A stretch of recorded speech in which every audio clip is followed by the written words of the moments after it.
है कि नहीं? Yes sir. ठीक है। अच्छा, ऐसे अदर सोर्स का पीडीएफ भी मैंने शेयर करके रखा, चाहो तो वो भी खोल के रख सकते हो। जरूरत नहीं है क्योंकि मैं तो शेयर करूंगा तो दिख जाएगा। ठीक है। ओके सर, आज ना एक्चुअली हम लोग अदर सोर्स को कंटिन्यू करेंगे। इससे पहले मैंने अदर सोर्स का ओवरव्यू दिया था ना। इनकम फ्रॉम अदर सोर्स का ए टू जेड एक ओवरव्यू मिला था। प्रो फॉर्मा भी आप लोगों को मैं समझाया था कि इनकम फ्रॉम अदर सोर्स जो है उसको किस तरह से करना चाहिए। ठीक है सर, तो फिर आज क्या होगा? सर आज ना प्रोविजंस के अंदर गोताखोर लगाएंगे। गोताखोर समझते हो? डुबकी लगाना। ठीक है। तो एक एक प्रोविजंस को समझना पड़ेगा, जैसे कि डिविडेंड वगैरह बहुत सारा चीजें हैं। ठीक है, चलो मैं स्क्रीन शेयर कर लेता हूँ, एकदम डायरेक्ट मुद्दा पे बात करता हूँ। तो सर जैसे कि आप सबको पता है कि इनकम टैक्स का 5 हेड है ना सर? तो out of 5 heads, salary, house property, capital gain, business and profits and gains in business professions and other source. तो उसमें से हम लोग अभी करेंटली जिस हेड में है उसका नाम है अदर सोर्स। अब अदर सोर्स हेड का मेन कॉन्सेप्ट जो है बार बार बताता हूँ, दैट इज जहाँ किसी इनकम को जगह नहीं मिलता उसको मेनली अदर सोर्स में रखा जाता है। जगह नहीं मिलता in the sense due to nature of income. जगह क्यों नहीं मिलता? ऐसे थोड़ी है कि मन मतलब इनकम टैक्स डिपार्टमेंट अपने मन में ही सब कुछ कर दिया, नहीं सर। अपने मन ही मन कुछ नहीं करता। जब नेचर ऑफ इनकम समझ में नहीं आता है तो इनकम टैक्स डिपार्टमेंट ने क्या किया, उसको अदर सोर्स के हेड में डाल दिया। ठीक है, क्योंकि नॉर्मली जो अदर सोर्स इनकम है ये थोड़ा इरेगुलर टाइप ऑफ इनकम है नॉर्मली। जैसे जो जो लोग सैलरी कमाते हैं, जो लोग सैलरी इनकम करते हैं वो एक रेगुलर इनकम करते हैं, है ना सर?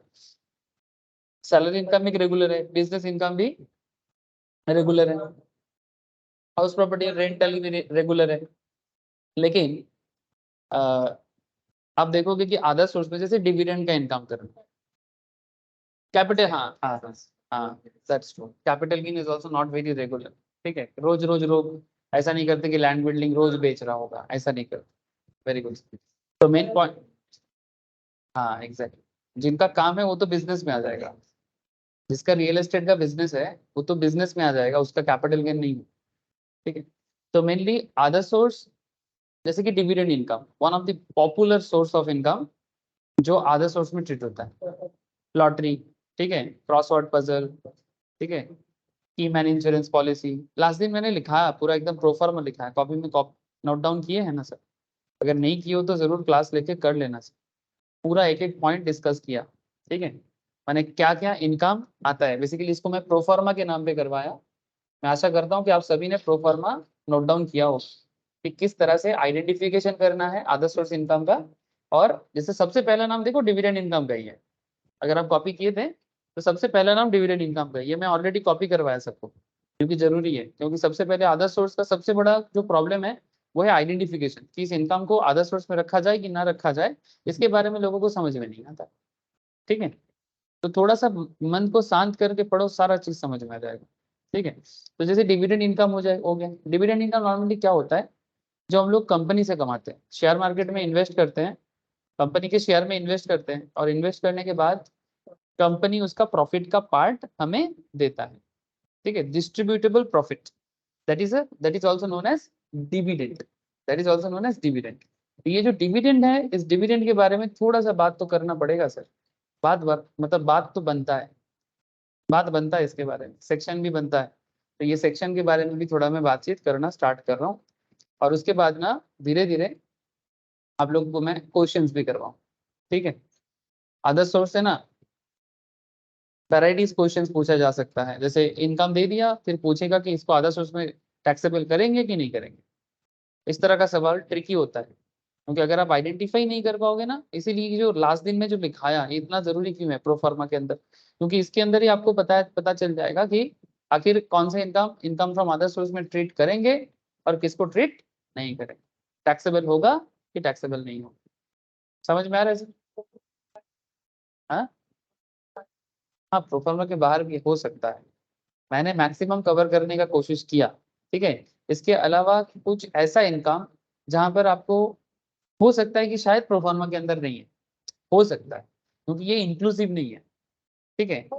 तो फिर हाँ, तब एग्जैक्टली अगर तुम देख रहे हो कि कैपिटल गेन फिट नहीं कर रहा है, आधा हाउस प्रॉपर्टी फिट नहीं कर रहा है, सैलरी इनकम फिट नहीं कर रहा है, बिजनेस इनकम फिट नहीं कर रहा है, तो अगर फिट नहीं करेगा तो ऑटोमेटिक इधर ही आ जाएगा, ठीक है।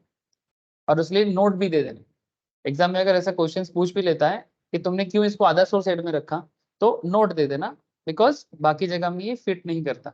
लेकिन लॉजिक होना चाहिए, मतलब तुम नोट दे देने से मतलब ये नहीं कि एकदम उनको मानना पड़ेगा, लॉजिक ही होना चाहिए। मानो कि कोई सैलरी इनकम है और तुम उसको जबरदस्ती अदर सोर्स में ट्रीट करा रहे हो और नोट दे रहे हो उसके लिए, तो थोड़ी ना एग्जामिनर मानेगा बात को। वैलिड कॉन्सेप्ट रहेगा तो बिल्कुल मानेगा, है ना, जो भी होगा एज पर लॉ हो। अच्छा, तो हम लोग ना अभी धीरे धीरे एक एक सेक्शन पे बात करेंगे। जो मैंने लास्ट दिन एक क्वेश्चन भी करवाया था, मैं आपको क्वेश्चन एक बार जरूरत पड़ने से रिपीट भी करूंगा, बट रिपीट करने से पहले थोड़ा प्रोविजंस बताऊंगा। आप देखो यहाँ पर दिख रहा होगा सबको कि मैंने लास्ट दिन टैक्स का मतलब अदर सोर्स में क्या टैक्स लाइबिलिटी होता है, अदर सोर्स में टैक्स लाइबिलिटी जो होता है उसका टैक्स रेट के बारे में मैंने बताया था, टैक्स रेट के बारे में बताया था, जिसमें देखो कैजुअल इनकम जैसे लॉटरी का इनकम, क्रॉसवर्ड इनकम, हाँ बोलो, और हाँ हॉर्स रेस, ठीक है, इस तरह का जो इनकम हम लोग करते हैं उसके ऊपर फ्लैट 30% चार्ज होता है। और उसके लिए अगर आप कुछ खर्चा भी करते हो, मानो आप केबीसी जाते हो, अमिताभ बच्चन साहब के पास बैठ के हॉट सीट में खेलते हो, फिर करोड़, फिर हाँ सेस भी लगेगा। लेकिन आप मानो बॉम्बे जा रहे हो केबीसी खेलने और आप बोल रहे हो कि मेरे बॉम्बे जाने के लिए टिकट का खर्चा, ठीक है, बॉम्बे नहीं मुंबई, ठीक है तो मुंबई जा रहे हो, मुंबई का टिकट का खर्चा, फिर केबीसी में आसपास में रहने का होटल का खर्चा, ये सब आप माइनस नहीं कर सकते। नॉर्मली जैसे बिजनेस में कर सकते हैं ना, कैपिटल गेन में भी खर्चा लेस करने का मौका देता है ना, लेकिन अदर सोर्स में स्पेशली जब आप कैजुअल इनकम करोगे, ड्रीम इलेवन में पैसे जीतते हो मानो, तो ड्रीम इलेवन में मानो आपने 50 रुपए लगा के 1 करोड़ जीता, जीत सकते हो, इट्स पॉसिबल अगर आपका लक फेवर करे और लिटिल बिट स्किल चाहिए होता है, समझना होना चाहिए कि जो गेम खेल रहे हो। हाँ? हाँ, क्यों 50 रुपए जो तुम लगा रहे हो तुम्हारा खर्चा नहीं? हाँ वो सब नहीं लगेगा लेकिन 50 रुपीज भी तो खर्चा है ना, नेचर को समझो। मानो तुमने ड्रीम इलेवन में 50 रुपीज लगाया और 50 रुपीज लगा के तुमने एक मेगा कॉन्टेस्ट ज्वाइन किया, ठीक है, मेगा कॉन्टेस्ट ज्वाइन किया, तो फिर नॉट जस्ट 50 रुपीज, वहां पर 10,000 का भी मैच चलता है, ठीक है। तो जो भी है, मानो तुम 10,000 लगा के 1 लाख जीता, अब तुम बोलो कि नहीं मैं 1 लाख से ये 10,000 को माइनस करूंगा, तो गवर्नमेंट कहता है नहीं, कैजुअल इनकम पे ये छूट नहीं। समझ में आ रहा है बात, ठीक है। और जब भी आप ये इस तरह का इनकम करोगे लाइक कैजुअल इनकम टाइप का, हाँ सर, एक 1 करोड़ के ऊपर 30% पूरा, फ्लैट 30, फ्लैट 30, और इसका अगर कुछ लॉस भी हो जाता है ना, ये लॉस किसी के साथ एडजस्ट नहीं करता, ये सिर्फ इसी के साथ एडजस्ट करता है। स्पेकुलेशन सिर्फ सेटअप भी नहीं हो सकता। तो आगे जाके मैं टोटल इनकम करवाऊंगा वापस, टोटल इनकम मैंने जहाँ पे सारा हेड मिला के क्वेश्चन सॉल्व हो, उसके अंदर आपको salary, PGBP, house property, each and every head देखने को मिलेगा, तो आप तब मैं बताऊंगा। चलो सर, ये टैक्स रेट के बारे में बताया था, तो ये कैजुअल इनकम था। अच्छा, नॉट जस्ट कैजुअल इनकम, इसके अलावा और भी तो इनकम है, जैसे कि बाकी, जैसे मानो अनएक्सप्लेन इनकम, अनएक्सप्लेन इनकम माने इन सिंपल चोरी का पैसा, बोलने में थोड़ा खराब अद्भुत लगता है बट दैट्स ट्रू। आप उसी खर्चे के बारे में एक्सप्लेन नहीं कर सकते, क्या लिखा है देखो, बोलता है कि unexplained cash credit, investment money, Boolean, jewellery, माने आपके पास ज्वेलरी है तो कहाँ से आया, अगर आप उसका एक्सप्लेनेशन दे सकते हो। मानो कोई बोलेगा कि मेरे को मेरे पापा से मिला है, पापा को किससे मिला है, दादाजी से मिला होगा, दादाजी को किससे मिला है, उसके दादाजी से या उसके पापा से मिला होगा। अगर कोई प्रॉपर, हाँ ये वाला कॉन्सेप्ट बेसिक्स में भी है, ठीक है। तो अगर आप अपने सोर्स का पता दे सकते हो कि भाई मेरा पापा का जमींदारी था, ठीक है, उसके पापा का जमींदारी था, जमींदारी अगर 100 साल पहले भी जमींदारी था, तो ठीक है, समझ में आता है कि भाई तुम्हारे पास कहाँ से आया। उसके ऊपर भी सरकार बोलेगा कि भाई आजकल लिमिट लगा दिया सरकार ने कि एक सर्टेन लेवल तक आप अपने पास चीजें रख सकते हो, बाकी जो भी है सरकार जब्त कर लेगा, ठीक है। तो वो अलग कॉन्सेप्ट है, बट फिर भी इतना समझ लो सर, इतना समझ लो कि अगर आप कोई डुप्लीकेट वे से पैसा रोजगार कर रहे हो और उस पैसे से आप अपना धन संपत्ति बना रहे हो, ठीक है, खर्चा कर रहे हो, तो सरकार आके अगर आपको पूछता है, जब इनकम टैक्स रेट देता है ना सर, जैसे रिसेंटली एक बड़ा ऑर्गेनाइजेशन से उस पर रेट पड़ा है, अभी तक रिपोर्ट नहीं आया, आप लोग नाम जानते हो, आप लोग सुने हो सर, रेट पड़ा है लक्स इंडस्ट्री पे, कोलकाता का कंपनी। हाँ एकदम, टोडी, टोडी साहब, most probably Ashok Todi and family, जो भी हो। आप लोग सुना है सर, लक्स कंपनी में रेट बढ़ा है रिसेंटली, इसका शेयर गिर गया है, बहुत जोर का गिरा है, इसमें इनकम टैक्स का रेट बढ़ा है। दिखा देता हूँ, जो लोग ऑनलाइन में हो देख रहे हो, लक्स, इसका शेयर प्राइस देखो, 1348 चल रहा था, अब चल रहा है अभी। जस्ट आप 5 दिन पहले का हिसाब देखो, देखो 1420 से गिर के कहाँ आके रुका, लास्ट 5 दिन में हुआ है, ठीक है। एक महीने में देखो 1500 का शेयर था, यहाँ आके गिरा, क्यों? कुछ तो प्रॉब्लम है, ठीक है। तो क्या प्रॉब्लम है उसका भी खबर है सर, लक्स का, लक्स का खबर कहाँ है, खबर कहाँ है, न्यूज में देना पड़ेगा, देखो, IT department conduct searches in companies Kolkata premises, दिखाई दे रहा है। ये रिसेंटली स्टॉक मार्केट क्लास में बात हो रहा था, कुछ लोगों ने लक्स का शेयर होल्ड किया था, तो मेरे को पूछा था कि सर ऐसा हुआ है, फिर मेरे को भी खबर मिला, अब जैसे खबर मिला मैं बोला देखो सर अभी स्लीप तो करेगा, लेकिन अगर प्रूव हो जाए तो फिर मुश्किल है, लेकिन अगर जीत जाए तो वापस शेयर खड़ा हो जाएगा, क्योंकि जब तक सब्जेक्ट टू ये प्रूवमेंट है, ठीक है। अब ये तो स्लीप इसलिए 4% गिरा है, 5% गिरा है, बिकॉज अभी कुछ तो खबर मिला होगा इनकम टैक्स डिपार्टमेंट को, ठीक है, तभी ना ये लोग रेड किया है। लक्स माने बहुत फेमस कंपनी है सर, लक्स का तो मोनोपोली है पूरा ऑल ओवर इंडिया, लक्स साबुन के बारे में कौन नहीं जानता। हाँ उसी का है, ठीक है। नहीं, डव हिंदुस्तान यूनिलीवर का है, लक्स अलग है। फिर आपका बनियान स्पेशली, जो होशियारी में होता है ना सर, सैंडो गेंजी वगैरह जो होता है, लक्स का बहुत पॉपुलर है। माने एक एक तरफा मोनोपोली चलाते हैं, माने ऑल ओवर इंडिया इसका पूरा ब्रांड छाया हुआ है, ठीक है। और आज का नहीं है, काफी पुराना कंपनी, लेकिन आप देख सकते हो कि किस तरह का एलिगेशन लगा है कि 200 करोड़ का टैक्स इवेशन किया है। देखो मैं दिखा रहा हूँ, ये बाकी सभी देखते बच्चे, मोनिका, प्रिया, बोलो सर, राहुल, हाँ सर। दिख रहा है ना आप लोगों को? हाँ रिसेंट खबर है इसलिए दिखा रहा हूँ, आप लोगों के पढ़ाई के साथ कनेक्टेड है।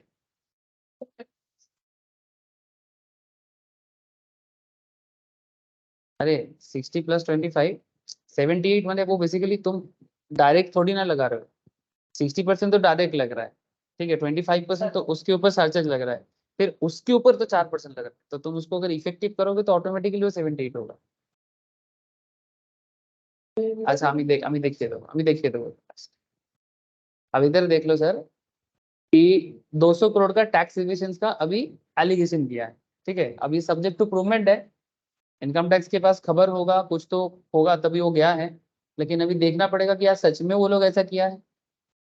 कंपनी का मार्केट कैपिटल है, मार्केट कैपिटल गिर गया है 4400 करोड़ से, 4400, 227, चार, हाँ 4427, इतने करोड़ में गिर गया है, ठीक है।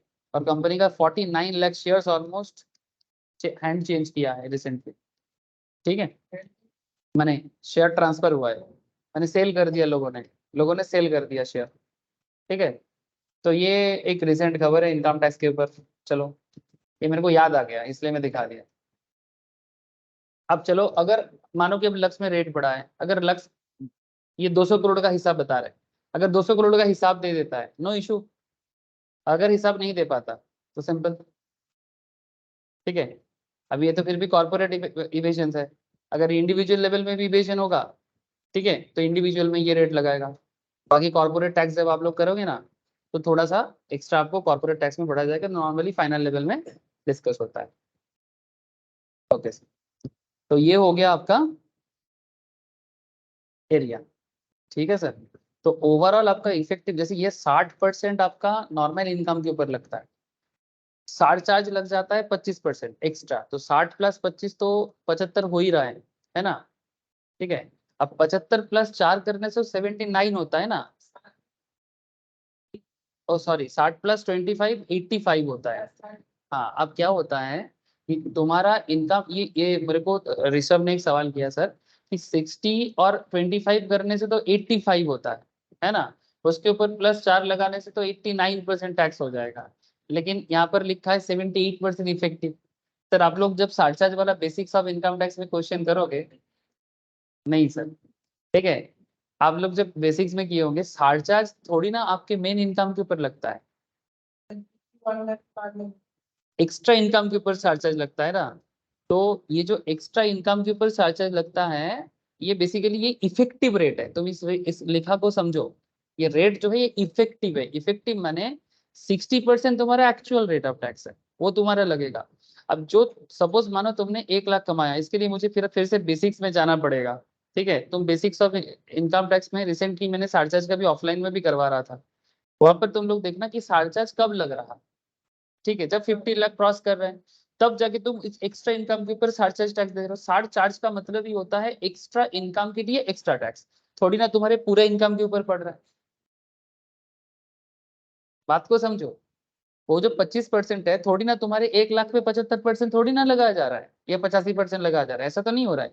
1 लाख पे 60% ही लगा रहे हो, फिर 50 लाख से जितना इनकम ज्यादा कर रहे हो उसके ऊपर तुमको 25% लगाना पड़ता है, फिर लास्ट में जो लाइबिलिटी टोटल बनता है उसके ऊपर 4% लग रहा है। तो एकदम ही 89% नहीं लगता सर, ये इफेक्टिव में 78 है। बात समझ में आ रहा है?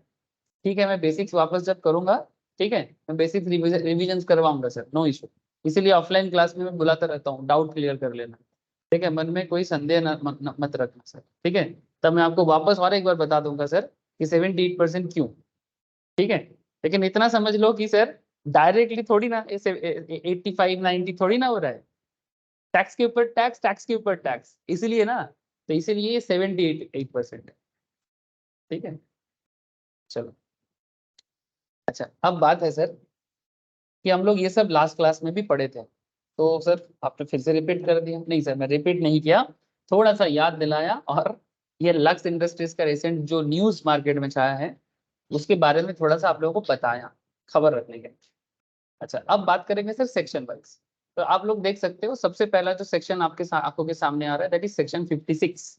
ठीक है, अब सेक्शन 56 जो है, ये बेसिकली 56 में ये कहा गया है कि कौन सा income mainly other source head में टैक्सेबल होगा। बात समझ में आ रहा है? हाँ सर, कौन सा इनकम मेनली अदर सोर्स में टैक्सेबल होगा, income chargeable under this sector, जिसके बारे में सेक्शन 56 में कहा गया।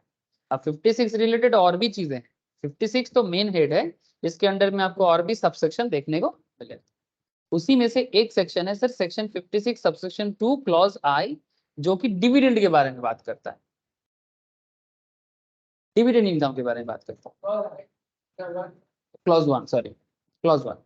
ठीक है, क्लॉज 1 जो कि डिविडेंड इनकम के बारे में बात करता है। तो इसके पहले आपको ये समझना होगा सर डिविडेंड इनकम क्या होता है। अब देखो, मोटा मोटी आप सभी को, मोटा मोटी क्या, अच्छा खासा आप सभी को अकाउंटेंसी जानते हो। ठीक है, मुझे बार बार डिविडेंड क्या है ये बताने का जरूरत इसलिए नहीं करना चाहिए, क्योंकि क्योंकि ये अकाउंट्स में आप लोग काफी बार पढ़ चुके हो। इवन जो लोग फाइनेंस पढ़ते हो, अच्छा कंपनी लॉ में भी, कंपनी लॉ के अंदर भी हम लोग डिविडेंड का चैप्टर पढ़ते हैं, है ना, है ना। कंपनी लॉ में भी पढ़ते हैं, फाइनेंशियल मैनेजमेंट रिसेंटली क्लास में भी चल रहा है, जो लोग फाइनेंस का क्लास कर रहे हैं आजकल, और जो लोग अकाउंट्स करते हैं उनको बचपन से पता है डिविडेंड का कॉन्सेप्ट क्या है। लेकिन फिर भी टैक्स के लिए जितना जरूरी है हम लोग यहाँ पर बात करें। इतना सिंपल जानो कि डिविडेंड का कॉन्सेप्ट ऐसा होता है कि कंपनी अपने शेयर होल्डर को डिविडेंड देता है, कंपनी अपने शेयर होल्डर को डिविडेंड देता है। किसके ऊपर डिविडेंड देता है? शेयर होल्डिंग के ऊपर, शेयर होल्डिंग के ऊपर। अब जितना शेयर होल्ड करोगे उसके ऊपर आपको कंपनी पर शेयर बेसिस पे डिविडेंड डिक्लेयर करता है। फेस वैल्यू पे नॉर्मली होता है, कंपनी का फेस वैल्यू अगर 10 टका है, कंपनी ने बोला 90% डिविडेंड, जैसे रिसेंटली अगर आप देखोगे रिलायंस वगैरह का, ठीक है, डिविडेंड डिक्लेयर्ड बाय रिलायंस, आप सर्च करता हूँ मैं, देख लो आपको, ठीक है, डिविडेंड बाय रिलायंस या टाटा स्टील, कुछ भी देख सकते हो, कोई बात नहीं, नॉलेज के लिए है सर।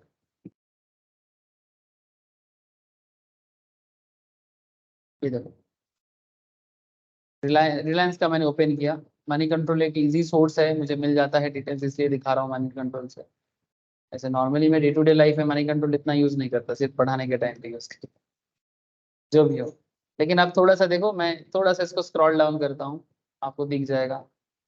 ये देखो, लास्ट दिया था 21 जुलाई को, है ना सर, 21 जुलाई को अनाउंसमेंट किया था, और एक्स डेट है, मैंने रिकॉर्ड रिकॉर्ड डेट से पहले आता है, 21 अगस्त को डिविडेंड टाइप फाइनल डिविडेंड दिया है।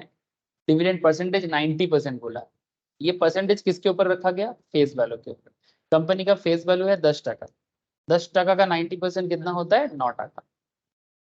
ठीक है, अब मानो किसी के पास कंपनी का 100 शेयर है, तो 100 × 9 है, कितना मिलेगा उसको, 900 टका। किसी के पास मानो कंपनी का 1000 शेयर है, तो 1000 × 9, तो कितना हो जाएगा, 9000। ये इनकम है, इस तरह से डिविडेंड इनकम होता है। इस तरह से कंपनी फाइनल डिविडेंड भी देता है, और देखो बीच में देखो एक इंटरिम भी है, ये 2016 में दिया था। डिपेंड करता है कंपनी इंटरिम देगा नहीं देगा, ये कंपनी अपने मीटिंग पे डिसाइड करता है। ठीक है, डिविडेंड देगा कि नहीं देगा, कितना परसेंटेज देगा, ये सारा कहाँ डिस्कशन होता है, मीटिंग, जनरल मीटिंग। इसलिए आजकल हम लोग कंपनी लॉ में एजीएम में भी बात कर रहे हैं ना, एजीएम का बात। हाँ बोलो सर, कुछ बोला। तो ये तो हो गया सिंपल तरीके से डिविडेंड का मतलब। लेकिन इस मतलब को टैक्स में क्या कनेक्शन, अब डिविडेंड से कमाओगे तो सरकार आपसे टैक्स लेगा कि नहीं लेगा, दिस इज द कॉन्सेप्ट। ठीक है सर, तो 56 सबसेक्शन 2 क्लॉज 1 में dividend income is always taxable under the head income from other source. The term dividend is as used in the act has a wide scope and meaning that then other than the general law. मतलब समझ रहे हो मतलब ये है sir कि normally हम लोग डिविडेंड को जिस तरह से जानते हैं, इसका स्कोप टैक्स में और बड़ा है। मतलब सिंपल तरीके से मैंने जो आपको dividend,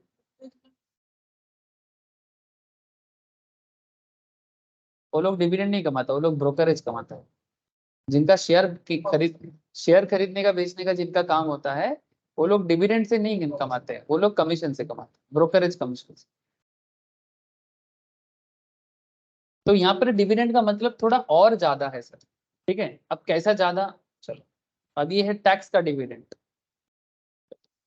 according to section 2 subsection 22, income tax department सरकार का रेवेन्यू डिपार्टमेंट है, आपको समझना पड़ेगा।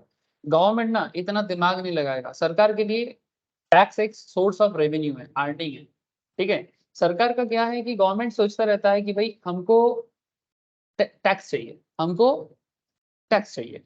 अब इसलिए डिविडेंड, आप डिविडेंड कमाओ, डिविडेंड के नाम का टिप उसी काइंड ऑफ कुछ कमाओ, तो हम उसे भी डिविडेंड के साथ काउंट कर लेंगे।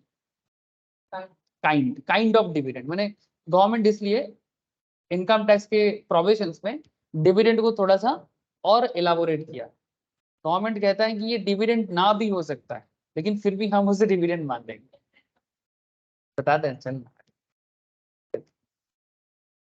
According to section 2 subsection 22। अच्छा देखो डिविडेंड के बारे में इनकम टैक्स में सेक्शन देखो, बहुत इंपॉर्टेंट सेक्शन है, याद रखना सर। ठीक है, 2 सबसेक्शन 22 क्लॉज ए से लेके क्लॉज ई, माने इसके अंदर 222 सबसेक्शन ए है, बी है, सी है, डी है, ई है। अब सर मैं आपके साथ ये एक एक ए बी सी डी ई के बारे में बात करूंगा। ए में क्या बोला है, बी में क्या बोला है, सी में क्या बोला है, डी में क्या बोला है, ई में क्या बोला है। ठीक है सर, चलो सर, आम सोच से थोड़ा सा अलग, माने मिंटोज सोच रखना पड़ेगा। ठीक है, आम जिंदगी और मिंटोज जिंदगी होता है ना सर, मिंटोज खा के दिमाग खुल जाता है, वैसा ही ये आम जिंदगी माने आम डिविडेंड का कॉन्सेप्ट और मिंटोज डिविडेंड का कॉन्सेप्ट। ठीक है, तो क्या कहता है sir, distribution of accumulated profit entailing the release of company's asset, entailing the release of company's asset, तो फॉलोइंग रिसीव्स are deemed to be dividend. माने क्या कहते हैं सर, ये जो भी अभी आप लोग बात करेंगे, बोलो। हाँ, अब लोग माने बंगाली में बोलेंगे कि धोरे नेबो, ठीक है, धोरे नेबो माने पकड़ लेंगे, मान लेंगे। हाँ ऑब्वियसली उसके बारे में ही बात करूंगा, ठीक है। तो क्या सर क्या कहते हैं, देखो distribution of accumulated profit entailing the release of company's asset. क्या कहता है, any distribution of accumulated profit, company जो भी 3 साल 4 साल 5 साल से जो अपना प्रॉफिट एक्यूमुलेट किया है, एक्यूमुलेट माने प्रॉफिट जमता गया, है ना। लास्ट ईयर का प्रॉफिट एक दिन में थोड़ी ना बढ़ता है, एक दिन 2 दिन 3 दिन 4 दिन 5 दिन माने सालों साल भर ऐसे करके बढ़ता रहता है। तो कंपनी ने जो भी एक्यूमुलेट किया उसके ऊपर कंपनी डिविडेंड देता है। अच्छा कंपनी कितने अमाउंट के ऊपर डिविडेंड देता है इसके बारे में तो चर्चा लॉ में होता है। डिविडेंड डिस्ट्रीब्यूशन करने के लिए कुछ लीगल सिस्टम जो आप लोग डिविडेंड डिस्ट्रीब्यूशन लॉ में पढ़ते हो, कंपनी लॉ का पार्ट है वो, ठीक है। So any distribution of accumulated profits whether capitalised or not, चाहे अच्छा नॉर्मली क्या होता है हम लोगों को ये पता है सर कि कंपनी पीएल जो बनाते हैं, प्रॉफिट एंड लॉस अकाउंट बनाते हैं, प्रॉफिट एंड लॉस अकाउंट बनाने के बाद मैं यहाँ पर तो टी शेप में किया बट रियल लाइफ में कंपनी का पीएल थोड़ा सा क्या शेप में होता है, शेड्यूल 3 वर्टिकल शेप में होता है ना। लेकिन ये जस्ट फॉर अंडरस्टैंडिंग पर्पस, हमें यहाँ पर अकाउंट्स का सिस्टम फॉलो नहीं करना है, हम बस अंडरस्टैंडिंग के लिए जितना जरूरी है उतना करेंगे, ठीक है। तो कंपनी अपने पीएल में क्या करते हैं, टू नेट प्रॉफिट करते हैं, फिर इसी नेट प्रॉफिट को बैलेंस शीट में हम लोग क्या करते हैं सर, बैलेंस शीट में कैपिटल में ऐड कर देते हैं, है ना सर। ऐसे ही तो बचपन से करते आ रहे हो, नेट प्रॉफिट कैपिटल में ऐड हो जाता है, ये किसी भी बिजनेस का एक नॉर्मल कॉन्सेप्ट है। पुराना कैपिटल के साथ नया प्रॉफिट जोड़ दो तो आपका पुराना नया कैपिटल बढ़ जाएगा, और कैपिटल बढ़ेगा तो बिजनेस को और एक्स्ट्रा पैसा मिलेगा बिजनेस को आगे बढ़ाने के लिए। कुछ पैसा घर पे लेके चले जाओ अपने खर्चा के लिए, ड्राइंग्स बोल सकते हो उसको, है ना। इसलिए क्या बचपन से सिखाया जाता है, capital less drawings plus net profit, इसी तरह से पढ़ते आए हो ना सर। अब यहाँ पर खेल क्या है कि जो प्रॉफिट आप कर रहे हो, जैसे मानो ये 2022-23 का खेल है, इससे पहले आपने 2021-22 में भी प्रॉफिट किया होगा, उससे पहले आपने 2019-20 में भी प्रॉफिट किया होगा, समथिंग लाइक दैट। नाउ जो भी प्रॉफिट आप लगातार 4-5 सालों से 10 सालों से या 3 साल से, एटलीस्ट 3 साल का कॉन्सेप्ट नॉर्मली रहता है, वो इधर कैपिटलाइज्ड और नॉट, माने अगर आपने प्रॉफिट का पार्ट को कैपिटलाइज किया या नहीं किया, बात समझ में आ रहा है। हाँ कैपिटलाइज किया या नहीं किया by a company to it shareholder, ठीक है, is dividend if it entails the release of all or any part of its assets. अगर ये कंपनी का सारा एसेट को रिलीज भी कर दे फर्क नहीं पड़ता, लेकिन क्या कंपनी अपने शेयर होल्डर को डिविडेंड के रूप में दे रहा है या नहीं, ये मेन कॉन्सेप्ट है। तो यहाँ पर बोलते हैं sir if accumulated profits are distributed in cash, अगर एक्यूमुलेटेड प्रॉफिट हम कैश में डिस्ट्रीब्यूट करते हैं, it is dividend in the hands of shareholder. Cash में मानो कि मेरा कंपनी है, मैं आप लोगों को डिविडेंड दिया और कैश में दिया, तो फिर ये शेयर होल्डर के हाथ में कैश हो जाएगा। तो where accumulated profit are distributed in kind, अच्छा अगर काइंड में दिया तो जैसे मानो कि मैंने आपको कैश ना देके, जैसे अभी रिलायंस दे रहा था डिविडेंड 9 टका करके, अभी तो दिखा है ना। अब मानो मैं आपको डिविडेंड नहीं दे रहा हूँ, कैश में नहीं दे रहा हूँ, कैश कुछ नहीं दे रहा हूँ आपके, नॉर्मली आजकल क्या होता है हाथ में थोड़ी आओ कंपनी में, ऐसा थोड़ी ना होता है, ठीक है, अकाउंट में डायरेक्टली हिट कर जाता है। ऐसा नहीं होता कि हम लोग राशन दुकान की तरह खड़ा हो जाएंगे, कंपनी डिविडेंड दे रहा है चलो लेके आते हैं कैश, ऐसा नहीं होता। आपके पास कंपनी का शेयर होगा तो कंपनी डायरेक्टली बैंक अकाउंट में डिविडेंड दे देता है, उसी को कैश बोलता है सर, ठीक है, बैंक अकाउंट में डिविडेंड दे देता है। लेकिन यहाँ पर क्या बोल रहे हैं कि अगर कंपनी बैंक अकाउंट में कैश ना देके अगर आपको शेयर देता है तो बोनस शेयर बेसिकली, हाँ हाँ कंपनी अपना शेयर ही आपको दे रहा है, तो ये क्या कर रहा है कंपनी, कैश ना देके काइंड, हाँ वो फ्री में देगा ऑब्वियसली, लेकिन उसका एक वैल्यू तो होगा जो फ्यूचर में तुमको काम आएगा, तभी काम नहीं आएगा बाद में काम आएगा, उसके लिए मैंने बोनस शेयर कंपनी लॉ में किए हैं सर, है ना। ऐसा नहीं कि मैंने ये सारा बात कंपनी लॉ में, लॉ का पूरा पार्ट हो जाता है सर, इसीलिए थोड़ा सा आप लोग क्लास रेगुलरली करते होंगे ना, आपको काफी सुविधा होगा। तो वहां पर काइंड में क्या हो रहा है सर कि आपको कैश के बदले काइंड भी दिया जा रहा है, तो for example by delivery of share etcetera entailing the release of company's asset, उसमें भी कंपनी का एसेट तो जा रहा है। The market value of share on date of such distribution is deemed as dividend. अब कंपनी, अब गवर्नमेंट क्या कहता है, गवर्नमेंट कहता है कि आप कंपनी तो यहाँ पर कैश नहीं दिया, सरकार का दुविधा सोचो सर, ये टैक्स हम लोग किसके लिए पढ़ते हैं? खुद के लिए? एक्चुअली सरकार के लिए पढ़ते हैं। सरकार चाहते हैं कि आप लोग टैक्स एक्सपर्ट बनो, आप टैक्स एक्सपर्ट बन के सरकार के घर में टैक्स जमा करो। तो आपका एक्चुअल ऑब्जेक्टिव खुद के लिए नहीं, एक्चुअल ऑब्जेक्टिव देश के लिए काम करना। लेकिन प्रॉब्लम क्या है ना, हम लोगों को लगता है सिर्फ बॉर्डर में ही लोग देश के लिए काम करते हैं। यहाँ पर सिर्फ अपने लिए काम करते हैं, यहाँ पर सब अपने लिए काम करते हैं, कितना पैसा कमाया जाए।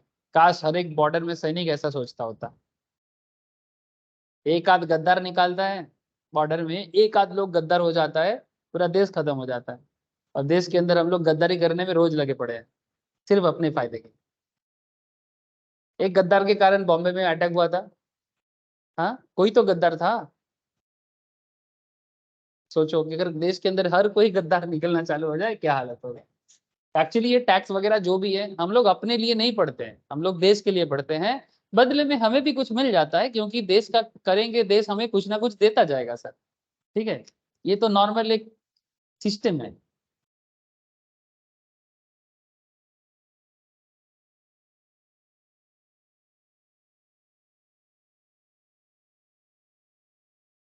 ओए, प्रॉफिट के ऊपर जो टैक्स दे रहे हो तो पीजीबीपी का टैक्स है।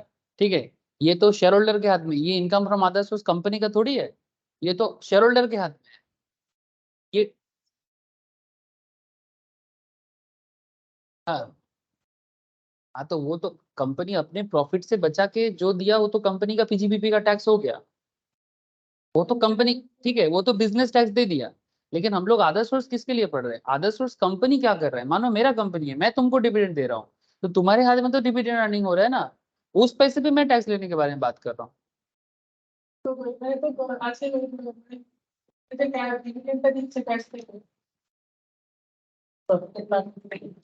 ये तो शेयर होल्डर के हाथ में डिविडेंड है, ये डिविडेंड थोड़ी ना कंपनी का डिविडेंड है, कंपनी थोड़ी ना ये इनकम कर रहा है।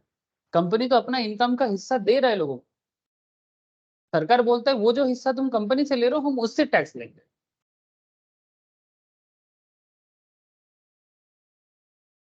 तो इन लोगों को पूछ लेते हैं, इन लोगों को काफी देर से पूछा नहीं, नहीं तो बोलेगा सर हम लोगों को नहीं पढ़ा रहा है। ए कोनिका, नील, प्रिया, बोलो सर। राहुल, समझ में आ रहा है ना? রাহুল কিছু একটা হ্যাঁ স্যার, বলছিস। স্যার। হ্যাঁ বল। স্যার, হ্যাঁ বল, কি বলছিস বল। আমি বলছি অ্যাসেট ম্যানেজমেন্ট কোম্পানি গুলো তাহলে কিরকম টাইপের হবে ওদের ট্যাক্স ক্যালকুলেশন? ওটা তো নর্মাল? মিউচুয়াল ফান্ডের হয়ে গেল। ও, অ্যাসেট ম্যানেজমেন্ট কোম্পানি তো মিউচুয়াল ফান্ড কোম্পানি না। ওরা ওরা হুম, ওদের যে ইনকাম করে সেখান থেকে ওরা ওদের বিজনেস ট্যাক্স দেয়, পিজিবিপি ট্যাক্স দেয়। হ্যাঁ, তাহলে আমরা মিউচুয়াল ফান্ড কোম্পানি থেকে যেটা আর্ন করি, সেটার উপরে আমরা ট্যাক্স দিই আলাদা, mutual fund taxation. Capital gain taxation হতে পারে হুম, মিউচুয়াল ফান্ডে, হ্যাঁ না? আমরা আদার সোর্স ট্যাক্সেশনও রাখতে পারি, নর্মালি ওটা ক্যাপিটাল গেইন ট্যাক্সেশনে চলে যায়। আর অ্যাসেট ম্যানেজমেন্ট কোম্পানি মানে মিউচুয়াল ফান্ড কোম্পানি গুলো যে ইনকাম করে, সেটার উপরে ওরা ওদের কর্পোরেট ট্যাক্স দেয়, হ্যাঁ না? ওটা ওদের, ওটা আলাদা ট্যাক্সেশন কনসেপ্ট, ওটা ওদের। আমরা এখানে কি হুম, ডিসকাশন করছি?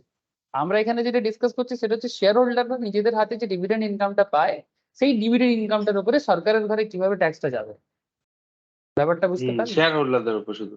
हाँ, मेनली वो। ठीक है सर, আমি चलो একটু आगे आगे কনফিউজ देखते हैं। হয়েছিলাম যে asset.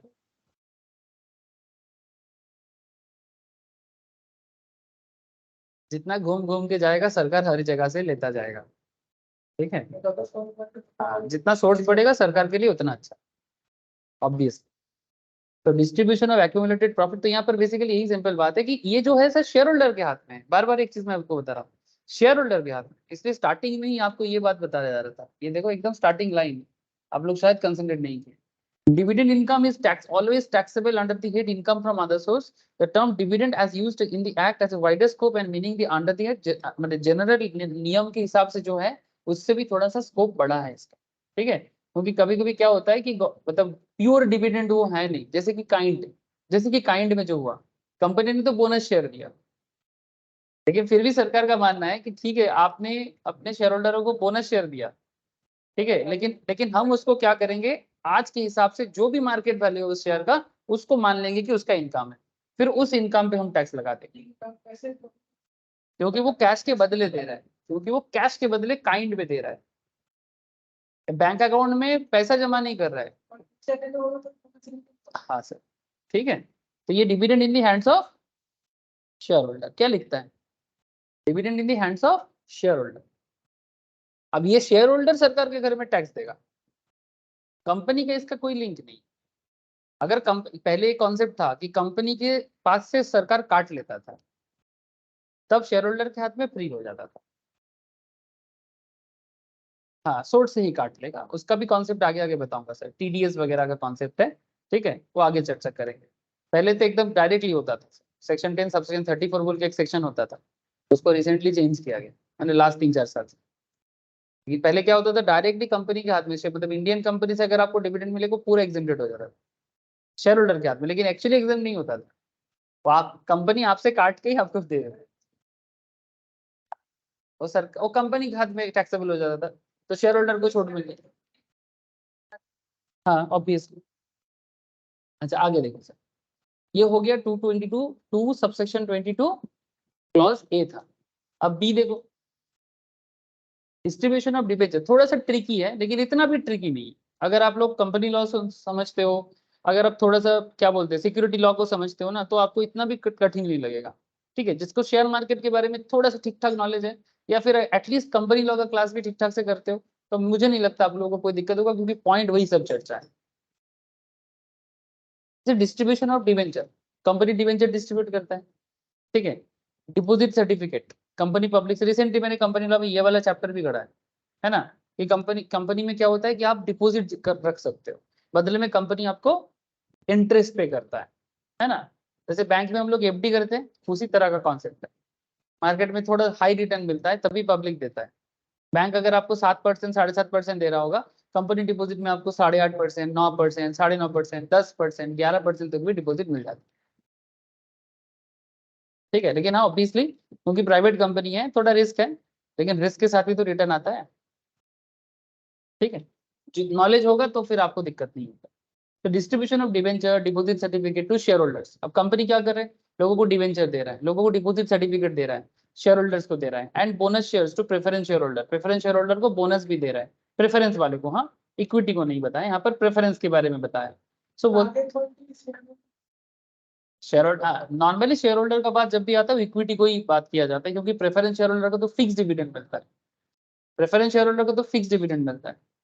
So any distribution to its shareholder by a company of debentures, debenture stock के बारे में मैं कंपनी लॉ क्लास पे काफी डिटेल्स में बात किया था, बस इतना समझ लो अभी अभी के लिए। डिवेंचर स्टॉक क्या होता है कि कंपनी क्या करता है, पब्लिक से लोन लेता है, बदले में बोलता है कि आपको मेरा शेयर मैं मॉर्गेज करता हूँ।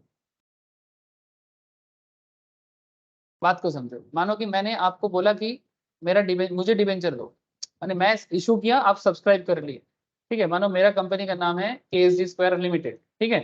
तो केएसजी स्क्वायर लिमिटेड ने मार्केट में पैसा चाहिए, इंस्टीट्यूशन को और आगे बढ़ाना है, तो कंपनी ने क्या किया, लो, लो, लोन की तरह डेब्ट है ना सर, तो डिवेंचर इशू किया मार्केट में। तो मैं आपके नाम पे मैं मार्केट में 10 लाख का डिवेंचर इशू किया। अब आप लोग क्या कर रहे हो सर, 1-1 लाख का मिनिमम आपको आप मेरे को दिए, बदले में मैं आपको बोला कि बैंक से ज्यादा दूंगा, मेरे को दे दो, मैं आपको 9% दूंगा, मैंने 1 लाख के बदले में आपको साल भर का 9,000 पेमेंट करूंगा। बैंक इतना नहीं देता है, ठीक है। तो इसीलिए आप लोग मेरे पास आ गए, प्राइवेट कंपनी होने के बाद भी आप इसलिए आए, एक तो सर के ऊपर भरोसा करके आ गए, दूसरा आपको एक्स्ट्रा मिल रहा है इसलिए भी आ गए। लेकिन मैं आपको भी बोल रहा हूँ कि अगर बाई चांस मैं आपको रीपे नहीं कर पाता, तो कंपनी का जो टोटल शेयर होल्डिंग है, ठीक है, उसमें से आपको मॉर्गेज कर दे, मैंने इन फ्यूचर अगर कंपनी चल भी नहीं पाता, तो फिर कंपनी जब लिक्विडेट होगा, हाँ ठीक है, सिंपल से, तो फिर कंपनी अपना शेयर आपको दे देगा, और जब कंपनी लिक्विडेट होगा तब उसमें आपका भी हिस्सेदारी आ जाएगा। तो this is kind of debenture stock, माने शेयर को मॉर्गेज करके डिवेंचर का इस्तेमाल हो रहा है, ठीक है। इसके बारे में मैंने कंपनी लॉ में और डिटेल्स में बात करके रखा।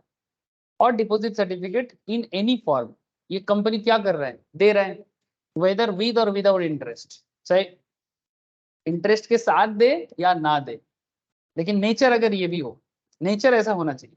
हो सकता है कंपनी इंटरेस्ट पे नहीं कर रहा है, अलग बात है, ये कंपनी का मैटर है, शेयर होल्डर का मैटर है, डिवेंचर होल्डर का मैटर है, प्रेफरेंस का मैटर है। लेकिन इसलिए गवर्नमेंट का मानना है कि भाई इंटरेस्ट दो ना दो वो आपका प्रॉब्लम है, ठीक है।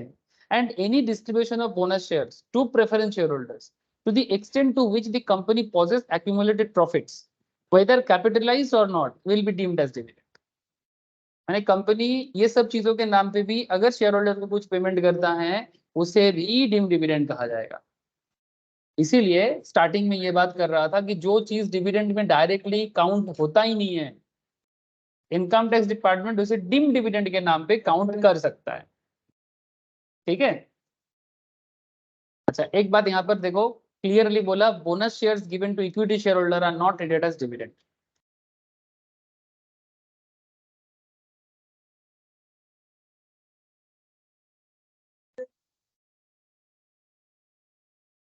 ठीक है सर, इसलिए तो नोट लें, इसलिए बोल रहे पूरा सुन लो एक बार, फिर धीरे धीरे समझ में आ जाएगा। Bonus shares given to equity shareholder, equity shareholder को जो नॉर्मल टाइम पे जो बोनस दिया जाता है, ठीक है, उसे डिविडेंड में ट्रीट नहीं किया जाता, ये एक्सेप्शनल है। बाकी सारे केस में तो जैसे प्रेफरेंस शेयर हो गया, बाकी जो भी और भी है उसको हो गया।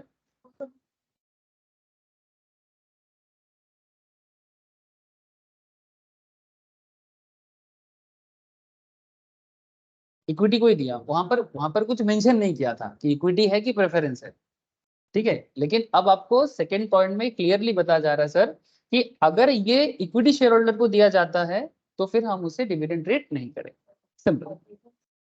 प्रेफरेंस को देने से करेंगे। अब टैक्स इसीलिए तो टिपिकल हो जाता है कि एक बात में है, एक बात में हाँ बोलेगा, फिर 2 पॉइंट में जाके ना बोलेगा, तो आप जब तक उसको पूरा नहीं पढ़ोगे तो आपका ज्ञान आधा अधूरा ही रह जाएगा। ठीक है, तो ये चीज आप इसीलिए डिटेल्स में पढ़ो, नहीं पढ़ोगे तो समझ में नहीं आएगा, क्योंकि ये लॉ है और ये लॉ डिटेल्स में जब तक नहीं पढ़ोगे तो आपको समझ में नहीं आएगा, ठीक है।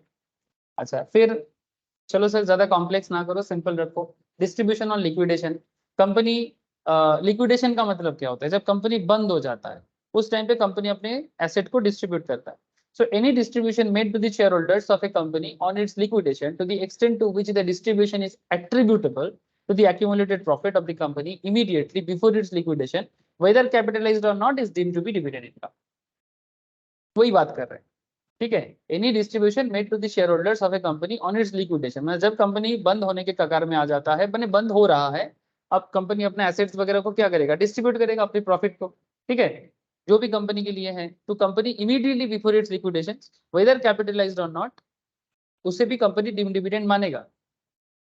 कंपनी अपना एक्यूमुलेटेड प्रॉफिट लिक्विडेशन के टाइम पे, लिक्विडेशन माने कंपनी बंद हो जब हो रहा है उस टाइम पे, कि कंपनी और आगे नहीं चलेगा, लिक्विडेट कर गया इसको, उसके पहले कंपनी जो भी अपना जमा हुआ पैसा, जमा हुआ प्रॉफिट, ठीक है, लोग शेयर होल्डर के बीच में डिस्ट्रीब्यूट करेगा, उसे भी डिविडेंड बने।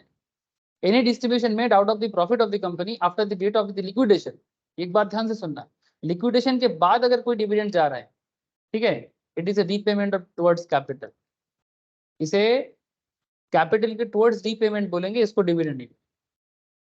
लिक्विडेशन के बाद जब कंपनी बंद हो जाता है उसके बाद अगर कोई पेमेंट शेयर होल्डर को जा रहा है ना, तो ये रीपेमेंट टुवर्ड्स कैपिटल होगा, माने जो भी पेमेंट शेयर होल्डर ने बिजनेस को दिया था उसी का कुछ पार्ट उनको रीपे किया जाएगा, ठीक है, उसे डिविडेंड नहीं माना जाएगा क्योंकि वो लिक्विडेशन के बाद हो रहा है। हाँ सर, ठीक है, क्योंकि वो लिक्विडेशन के बाद हो रहा है, दैट्स वेरी सिंपल। ए বোঝা যাচ্ছে সবাই? কণিকা, নীল बोलो सर, राहुल। हाँ सर थोड़ा थोड़ा सा ट्रिकी है पर इतना भी ट्रिकी नहीं है, ठीक है। हाँ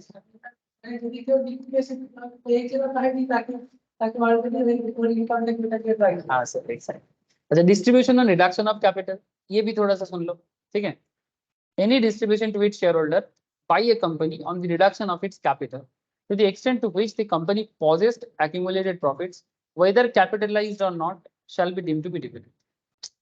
मैंने सेक्शन 2 सबसेक्शन 22 क्लॉज डी कहता है, 222 डी कहता है कि अगर कंपनी अपने शेयर होल्डर को कुछ दे रहा है, यानी distribution to its shareholder by a company on reduction of its capital, मतलब अपने कैपिटल से ही कुछ दे रहा है, प्रॉफिट के हिसाब से नहीं, ठीक है, to the extent to which the company possessed accumulated profit, माने कंपनी अपना ही कैपिटल को कम कर रहा है, ठीक है, जहां पर उसको वो प्रॉफिट को एक्यूमुलेट करके बढ़ाना चाहिए था। कोई बात नहीं, अगर कोई भी पैसा कंपनी इस तरह से रिड्यूस कर, मतलब कैपिटल को रिड्यूस करके शेयर होल्डर को देता है, चाहे उसको कैपिटलाइज करे या ना करे, अपना प्रॉफिट का हिस्सा, हाँ कभी कभी करता है ना प्रॉफिट, हाँ हाँ वही सही बोला, तो वही बात में तो फिर पुराना प्रॉफिट से देने का प्रोविजन है इसका। ये वाला कॉन्सेप्ट डिटेल्स में कंपनी लॉ में पूरा डिटेल्स में बात किया सर, डिविडेंड का जो लॉ है कि अगर कंपनी ने प्रॉफिट नहीं किया तो फिर 3-4 हिसाब है, आप उस हिसाब में से किसी भी एक हिसाब से दे सकते हो। लेकिन ये जो भी आप करते हो ना कैपिटल से, जब भी आपका पैसा जाता है, ठीक है, तो ऑटोमेटिकली आपका कैपिटल रिडक्शन तो होता है, इसीलिए इस पॉइंट का नाम है रिडक्शन ऑन कैपिटल, इसीलिए इस पॉइंट का नाम है रिडक्शन ऑन कैपिटल। तो जो भी करे आप, अगर डिविडेंड के मतलब बेसिकली ये कैपिटल रिड्यूस हो रहा है, पर फिर भी गवर्नमेंट क्या मानेगा, डीम डिविडेंड, गवर्नमेंट क्या मानेगा, deem dividend. And point number E पे आ जाओ, 2 सबसेक्शन 22 क्लॉज। सर पॉइंट बड़ा है छोटा है ये मेन मैटर नहीं है, मेन मैटर है कॉन्सेप्ट क्लियर होना चाहिए, ठीक है, क्वेश्चन इससे आसान आएगा, ठीक है, क्वेश्चन इससे इजी होगा, लेकिन आप एक बार पढ़ तो लो। क्वेश्चन में थोड़ी ना सारा पॉइंट उठा के करेगा, कोई भी एक पॉइंट उठा के करेगा। कॉन्सेप्ट क्लियर रखो तो आप क्वेश्चंस आराम से सॉल्व कर सकते हो, लेकिन आपने कभी कॉन्सेप्ट में पढ़ा ही नहीं, कभी अपने दिमाग में कॉन्सेप्ट को डाला ही नहीं, तो फिर आप फर्क ही नहीं कर पाओगे कि करना क्या है। एडवांस और loan by a closely held company to its shareholder, advance और loan by a closely held company to its shareholder. तो क्या कहते हैं sir, any payment by a company in which, any payment closely held मैंने जहां पर public का share holding रहता है, ठीक है, any payment by a company in which the public are not substantially interested. मैंने नॉर्मली सब्सटेंशियल इंटरेस्ट क्या होता है, जब किसी कंपनी में किसी का 20% से ज्यादा शेयर होल्डिंग होता है उसे सब्सटेंशियल इंटरेस्ट बोलते हैं। तो बोलते हैं कि any payment by a company in which the public are not substantially interested, यहाँ पर पब्लिक सब्सटेंशियली इंटरेस्टेड नहीं है, ऐसा public company of any sum by way of advance, तब कंपनी क्या कर रहा है, किसी को एडवांस कर रहा है। किसी को एडवांस करने का मतलब क्या होता है, लोन देना। एडवांस माने जैसे हम लोग बोलते हैं ना थोड़ा एडवांस दे दो ना, माने क्या, बेसिकली लोन चाहिए, ठीक है, बाय वे ऑफ एडवांस और loan to any shareholders who is the beneficial owner.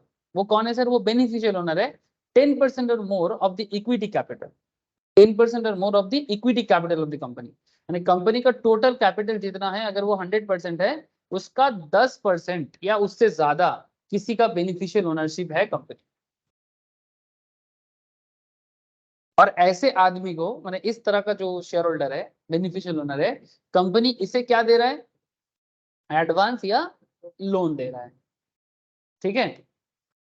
कैसा कैसा कंपनी के बारे में बोला, any payment by a company, कोई भी ऐसा company in which public are not substantially interest, माने जहां पर पब्लिक शेयर होल्डिंग 20% से ज्यादा नहीं है, ठीक है। तो कंपनी अब क्या कर रहा है, लोन दे रहा है, एडवांस दे रहा है, किससे दे रहा है, to any shareholder who is the beneficial owner, जो क्या है 10% का या उससे ज्यादा का इक्विटी कैपिटल का ओनर है, ठीक है। और इसे कंपनी जो भी एडवांस या लोन दे रहा है, कंपनी कहता है कि ये भी हम डिम डिविडेंड मानेंगे to the extent of the accumulated profit. लेकिन ये जो डिम डिविडेंड मानेंगे मैक्सिमम कितना मानेंगे, कंपनी का एक्यूमुलेटेड प्रॉफिट जितना है उतना। अगर उससे ज्यादा लोन देगा, ठीक है, मानो कि 4 लाख कंपनी का डिविडेंड है और कंपनी का एक्यूमुलेटेड प्रॉफिट 5 लाख है, तो ठीक है, नो इशू। लेकिन अगर इसका उल्टा हो गया, कंपनी का एक्यूमुलेटेड प्रॉफिट 4 लाख और कंपनी लोन दे रहा है 5 लाख, तो मैक्सिमम 4 लाख कोई मानेंगे। डोंट वरी, आगे क्वेश्चन कराए थे, समझ में आ जाएगा सर। ये वाला बात याद रखना सर, ये जो extent of the accumulated profit माने कितना अमाउंट डिविडेंड में ट्रीट करना चाहिए उसके बारे में बोला, माने मैक्सिमम एक्यूमुलेटेड प्रॉफिट तक। If the loan is not covered by the accumulated profit, अगर लोन एक्यूमुलेटेड प्रॉफिट को कवर नहीं कर पाता है, it is not deemed to be the dividend का, माने बेसिकली वही एक्स्ट्रा अमाउंट जो भी रहेगा वो डीम डिविडेंड नहीं होगा। अब ये बात समझ में थोड़ी देर में आ जाएगा, थोड़ा सा रुक जाओ, कुछ एग्जाम्पल अभी करेंगे ना। सिर्फ प्रोविजंस पढ़ने से कुछ बातें क्लियर नहीं होता, लेकिन जैसे जैसे हम लोग क्वेश्चंस भी करेंगे तो जो भी आधा अधूरा सा बात रहता है वो भी क्लियर हो जाएगा, ठीक है। लेकिन क्या है ना, मैं अगर प्रोविजंस को बीच में छोड़ के एक क्वेश्चन में चला जाऊं तो फिर प्रोविजंस पूरा नहीं होगा, इसलिए मैं क्या करता हूँ कि एक बार प्रोविजंस को पढ़ा देता हूँ, तो क्या होगा ना, कान में थोड़ा चला गया। अब जैसे ही मैं अभी प्रोविजंस में जाऊंगा ना, आप देखो कि आप ऑटोमेटिकली कनेक्ट कर दो। ठीक है। अच्छा, और कुछ बात है क्या? एडवांस और loan by a closely held company to a specified concern, ठीक है, वही एक ही बात है, स्पेसिफाइड कंसर्न, ठीक है। सरकार ने अगर कहीं पर स्पेसिफाइड कुछ बोला है, any payment by a company in which the public are not substantially interested to any concern, ठीक है, टू एनी कंसर्न। कंसर्न माने बिजनेस, कंसर्न माने बिजनेस, ठीक है। जैसे कि एचयूएफ भी हो सकता है, एक बिजनेस, हाँ एक बिजनेस भी हो सकता है, एक हिंदू अनडिवाइडेड फैमिली भी हो सकता है, एक फार्म माने पार्टनरशिप फार्म हो सकता है, एसोसिएशन ऑफ पर्सन हो सकता है, बीओआई हो सकता है, कंपनी भी हो सकता है, ठीक है। माने एक कंपनी दूसरे कंपनी में भी एडवांस के लिए जा सकता है, क्यों नहीं जा सकता? सारा माने प्रावधान है, ठीक है। तो any payment by a company in which the public are not substantially interested to any concern, तो एनी कंसर्न के अंदर कोई हिंदू अनडिवाइडेड फैमिली बिजनेस भी हो सकता है, जॉइंट फैमिली बिजनेस, कोई पार्टनरशिप फार्म भी हो सकता है, कोई एसोसिएशन ऑफ पर्सन हो सकता है, कोई बॉडी ऑफ इंडिविजुअल हो सकता है, और कोई कंपनी भी हो सकता है, in which shareholder having the beneficial ownership of at least 10% of the equity share capital is a member or a partner and which he has substantial interest, that is at least 20% share of the income of the concern। वो जिस concern से belong करता है वो उस concern में कम से कम 20% share hold करता है, so will be deemed to be the dividend. Also, any payment by such a closely held company. Sir जैसे हम लोग पहले वाला केस में क्या पढ़े, जहां पर हम लोग ये वाला, इससे पहले वाला जो केस पढ़ा, जहां पर हम लोगों ने देखा कि एडवांस और लोन कंपनी पे कर रहा है शेयर होल्डर को, जहां पर 10% या उससे ज्यादा पे करने से अगर वो बेनिफिशियल ओनर है तो फिर उसमें टीम डिविडेंड आ जाएगा, और जिसमें पब्लिक का सब्सिडेंशियल इंटरेस्ट नहीं रहेगा, तो इसी को क्लोजली हेल्ड कंपनी बोलते हैं, जहां पर पब्लिक का सब्सिडेंशियल इंटरेस्ट नहीं रहेगा। अब यहाँ पर क्या बोलते हैं सर, एडवांस और loan by a closely held company to a specified concern. अब ये स्पेसिफाइड कंसर्न के अंदर कौन है? हिंदू अनडिवाइडेड फैमिली बिजनेस है, फार्म है, एओपी है, बीओआई है, कंपनी है, ठीक है। अब खेल सेम हो रहा है, जैसे पहले हुआ था वैसे ही हो रहा है।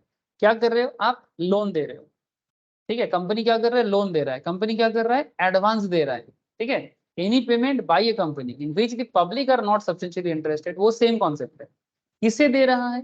टू एनी कंसर्न को, जो स्पेसिफाइड कंसर्न, जैसे कि HUF, firm, AOP, BOI, company etcetera, in which shareholder, ठीक है, टू एनी कंसर्न, ब्रैकेट को भी छोड़ दो, in which shareholder having the beneficial ownership, कितना? एटलीस्ट 10%। पहले वाले में बोला था 10% और मोर, यहाँ पर बोल रहा है कम से कम 10%, ठीक है। At least 10% of the equity share, ठीक है, is a member or a partner and in which he has substantial interest, और जिस कंपनी में उसका, उसी कंपनी में उसका कम से कम 20% से ज्यादा शेयर होल्डर।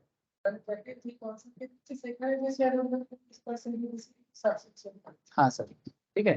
माने जो कंपनी स्पेसिफिक कंसर्न को दे रहा है ना, जैसे मानो इसको इस तरह से पढ़ो, ये वाला, ये जो लास्ट लाइन है सर, इसको ठीक से पढ़ो, having the beneficial ownership of at least 10% of the equity share is a member or a partner and in which he has substantial, माने वो जिस कंपनी का, एचयूएफ का या फार्म का या एओपी का मेंबर है, वहां पर कम से कम उसका 20% शेयर होल्डिंग, ठीक है।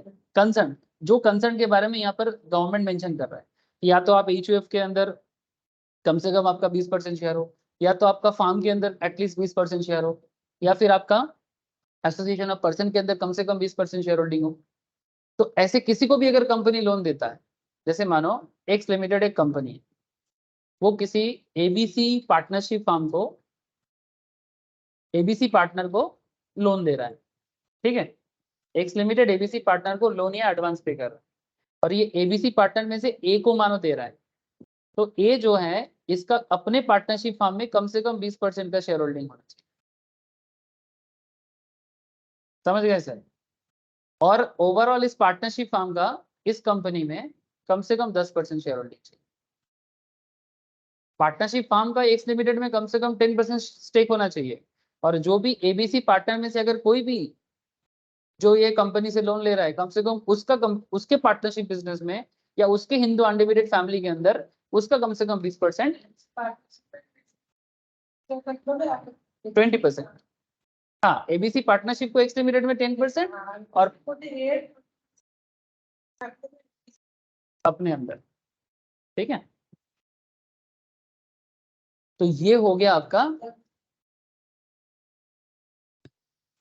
अच्छा है, बाकी आप लोग बोलो सर। इन लोगों का कोई आवाज नहीं आ रहा है। सोनिका, नील, बुझे গেছে? प्रिया बोलो सर। राहुल, है सर। ओके सर, ठीक है। तो ये हो गया आपका सारा का सारा पॉइंट। अब इसमें ना कुछ एक्सेप्शंस भी। सर एक्सेप्शन नहीं जानोगे ना तो क्वेश्चन अगर घुमा के पूछ लिया ना तो फिर आप मुश्किल में पड़ सकते हो, इसलिए थोड़ा एक्सेप्शन भी पढ़ लिया करो, ठीक है। पढ़ने का आदत डालो सर। द फॉलोइंग पेमेंट्स और loan given would not be deemed as dividend. अब कुछ पेमेंट ऐसा है जिसे डीम डिविडेंड नहीं मानेंगे, जैसे कि loan granted in the ordinary course of business. जैसे बैंक, उसका काम ही है लोन देना। ऑर्डिनरी कोर्स माने क्या होता है कि हम यही करते हैं, हम यही काम करते हैं, लोन देने का ही मेरा काम है। समझ रहे हो बात सर? हाँ, तो अगर मैं ऑर्डिनरी कोर्स में करूंगा तो थोड़ी ना उसको डिविडेंड मानूंगा। अरे बैंक किसी को लोन दे रहा है तो बैंक का काम ही तो लोन देना है। बात समझ में आ रहा है कि नहीं? लेकिन इससे पहले वाला जो केस था वो रेगुलरली नहीं करता है, वो कभी कभी जरूरत में। बैंक का काम ही तो है लोन देना। तो यही कर रहा है sir, if the loan is granted in the ordinary course of its business and lending of money is a substantial part of the company's business. मैंने लोन प्रोवाइड करना उसका बिजनेस का ही पार्ट है।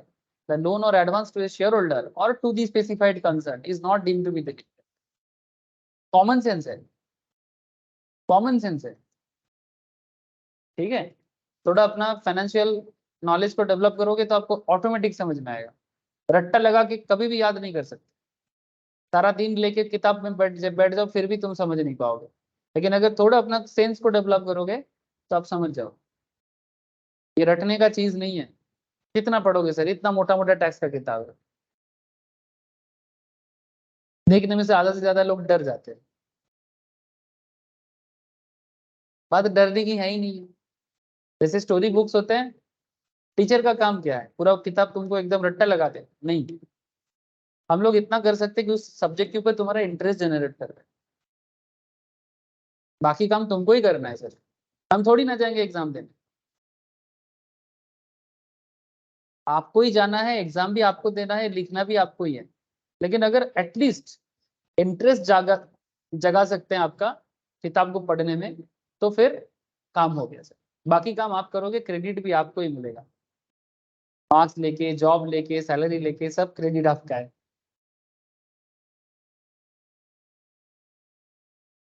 अच्छा, dividend paid is set off against the deem dividend. क्या कहते हैं? where the loan had been treated as dividend and subsequently उसके बाद क्या होता है, the company declares and distribute dividend to all its shareholder including the borrowing shareholder, जिसने company से उधार लिया है। and the dividend so paid is set up by the company against the previous borrowing. The adjusted amount will not be again treated as dividend. Again common sense है, फिर से common sense है।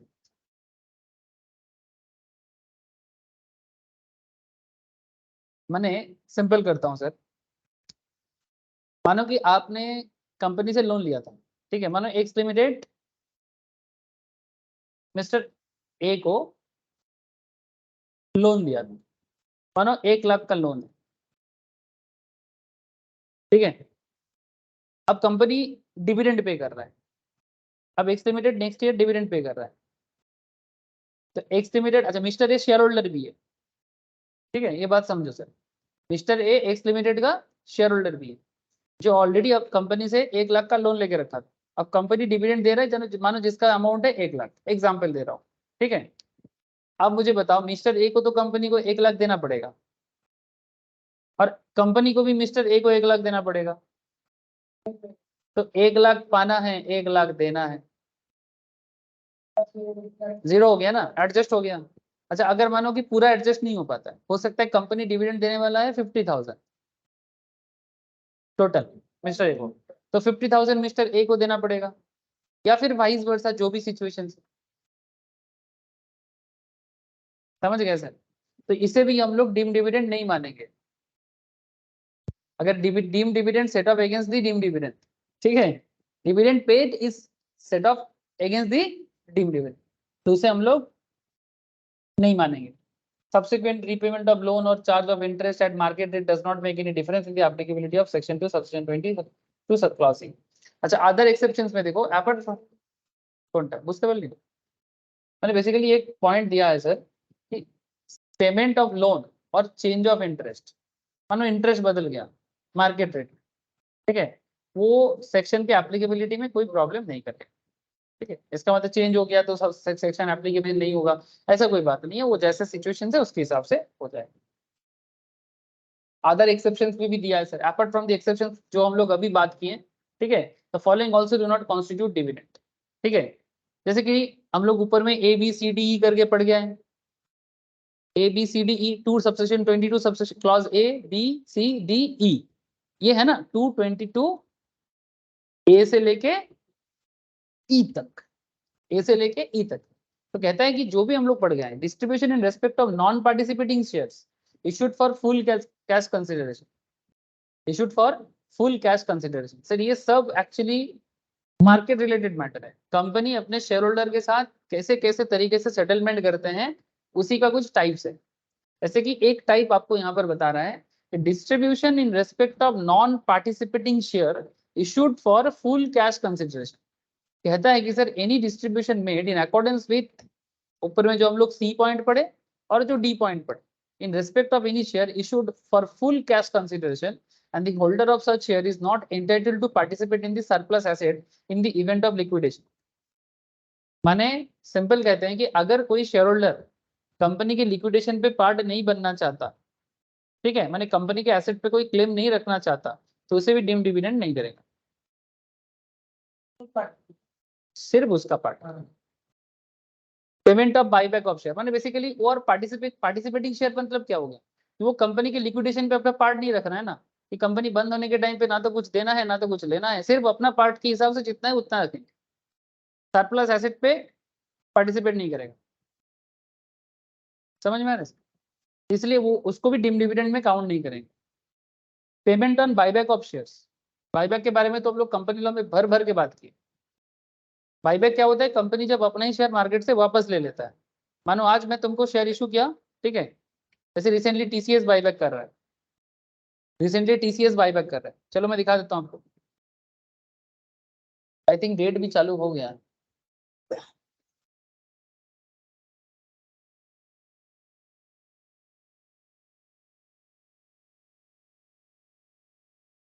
$17,000 का buyback कर रहा है। अभी TCS का एक शेयर का दाम चल रहा है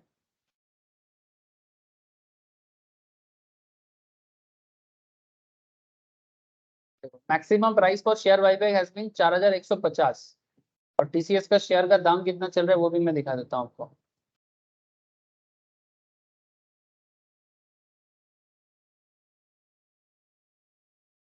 $3,500 शेयर का दाम, 3,500 है, बाईबैक कर रहे हैं कम से कम 600 एक्स्ट्रा में। समझ रहे हो? अब इसमें क्या होता है, नॉर्मली कंपनी कब बाईबैक करते हैं इसका डिस्कशन तो हम लोग कंपनी लॉ में करते हैं, फिर भी आपको पता है कि जब कंपनी फंड शॉर्टेज नहीं, फंड एक्स्ट्रा हो गया, उसका कैपिटल ज्यादा हो गया, अब ज्यादा कैपिटल लेके क्या करेगा, जिसका पैसा है उसको वापस कर दो, क्योंकि सिर्फ पैसा होने से नहीं होता, पैसा को मैनेज भी करना होता है। एक्स्ट्रा पैसा रख के उसको मैनेज करने का कॉस्टिंग बढ़ जाता है। फाइनेंशियल मैनेजमेंट में एक टॉपिक आता है कैश मैनेजमेंट में, वहां पर आपको पढ़ाया जाता है कि कैश एक्स्ट्रा रखना भी कंपनी के लिए खतरा होता है। खतरा होता है इन द सेंस बेकार है, उससे अच्छा है कि वापस कर दो, और वापस करके कंपनी को ना अपना कॉन्फिडेंस गेन हो जाता है कि वो दुनिया को ये बताते कि देखो भाई मेरे को पैसा का जरूरत नहीं है, फिर भी मैं अपने को अच्छे से और चला सकता हूँ। आप ही सोचो कि जब आप अपने माँ बाप को बोलते हो, पिता माता को, कि पैसा नहीं चाहिए मेरे को, मैं देख लूंगा, तो ये आपके माँ बाबा को कॉन्फिडेंस नहीं देता कि मेरा बच्चा कुछ तो कर लेगा, वो हमारे पैसा का मोहताज नहीं है। तो कंपनी भी पब्लिक को ये दिखाना चाहता है कि हम आपके पैसे का मोहताज अभी नहीं है, जितना है इससे आपको मैं, जितना है आपका वापस तो कर ही रहा हूँ, उल्टा जितना है इससे मैं आपको बिजनेस करके आपको अच्छा ही रिटर्न दूंगा, अगर एग्जिस्टिंग जो भी शेयर होल्डर है उसको। और जो लोग अभी बाईबैक में पार्ट लेना चाहते हैं, क्योंकि ये कंपनी अपना ही शेयर मार्केट से वापस लेता है, तो कुछ लोग, अब देखो कंपनी अगर आज के दाम पे मार्केट दाम पे देगा तो कोई थोड़ी ना राजी होगा, इसलिए कंपनी एक्स्ट्रा दाम देता है, ठीक है, ताकि लोग पार्टिसिपेट करें। हर किसी को नहीं मिलता है सर, हर किसी को नहीं मिलता, इसमें बिडिंग होता है, जो जिसका लक अच्छा जाएगा उसी को मिलेगा। The payment on buyback of shares. So any payment made by company on purchase of its own share from the shareholders in accordance with the provision of section 77A of the Companies Act 1956. ठीक है, देखो company law गया ना, distribution of shares to the shareholders on demerger by the resulting company. कभी कभी क्या होता है, कंपनी डीमर्ज होता है, डीमर्ज बने दो कंपनी अलग हो गया, ठीक है, जैसे रिसेंटली, सर कितना रिसेंट रिसेंट करते जाओगे, रिलायंस और रिलायंस डीमर्जर रिसेंटली हुआ है, किसके साथ, रिलायंस डीमर्ज होके क्या बना है बोल सकते हो, जियो फाइनेंस। ये देखो, what does the demerger of Reliance Industries and Jio Financial mean to investors. इसमें जो हुआ है मैं आपको शॉर्ट में बता दे रहा हूँ। रिसेंटली क्या हुआ है, लास्ट एक दो महीने का पुराना बात है, मेरे को भी मिला है, इससे और थोड़ा ज्यादा पता है। जितना रिलायंस का शेयर होल्डर के पास था, पर शेयर के बदले जियो फाइनेंस का एक शेयर मिला है, ठीक है। तो ये सिचुएशंस बना, ये कंपनी जब डिमार्ट होता है तो इस तरह से डिस्ट्रीब्यूशन करता है, और उसके ऊपर जो भी गेन होगा शेयर होल्डर के हाथ में, ठीक है, उसके बारे में लॉ क्या कहता है, any distribution of shares on demerger bye the resulting company, resulting company कौन है, मेन कंपनी रिलायंस है, रिलायंस अलग होकर कौन बना, जियो फाइनेंस बना, ठीक है, जियो फाइनेंस या रिलायंस फाइनेंस कुछ नाम दिया है, ठीक है। Resulting companies to the shareholders of the demerged company, whether or not there is a reduction of capital in the demerged company or not, यानी demerged company का कैपिटल रिड्यूस हो ना हो फर्क नहीं पड़ता, बट इसे भी डीम डिविडेंड कॉन्सेप्ट में काउंट नहीं किया जाए, ठीक है। इतना लंबा चौड़ा भाषण है सर, सिर्फ डिविडेंड के ऊपर। और क्या करे सर, मैं सोचा कि डिविडेंड को शॉर्टकट में बताऊं, लेकिन ना दिक्कत हो जाएगा, डिविडेंड शॉर्टकट में भी बताया जा सकता था, पर फिर भी मैंने एक बार गो थ्रू करवा दिया। शॉर्टकट बताने से फिर आप लोग आगे जाके क्वेश्चन थोड़ा सा, अगर अचानक दूसरा पॉइंट दिख गया, फिर बोलोगे सर ये समझ में नहीं आ रहा है, तो इसलिए मैं बोल दिया। और क्योंकि अदर सोर्स में डिविडेंड एक इंपॉर्टेंट पार्ट रखता है, अदर सोर्स में डिविडेंड का सबसे इंपॉर्टेंट पार्ट है, मैंने बाकी इनकम तो ठीक है, पर डिविडेंड के बिना अदर सोर्स अधूरा है, ठीक है। तो ये था पूरा सेक्शन 2 सबसेक्शन 22 ए से लेके ई का हिसाब किताब। जैसे आपको मैं तब से एक्यूमुलेटेड प्रॉफिट चिल्ला रहा हूँ, है ना।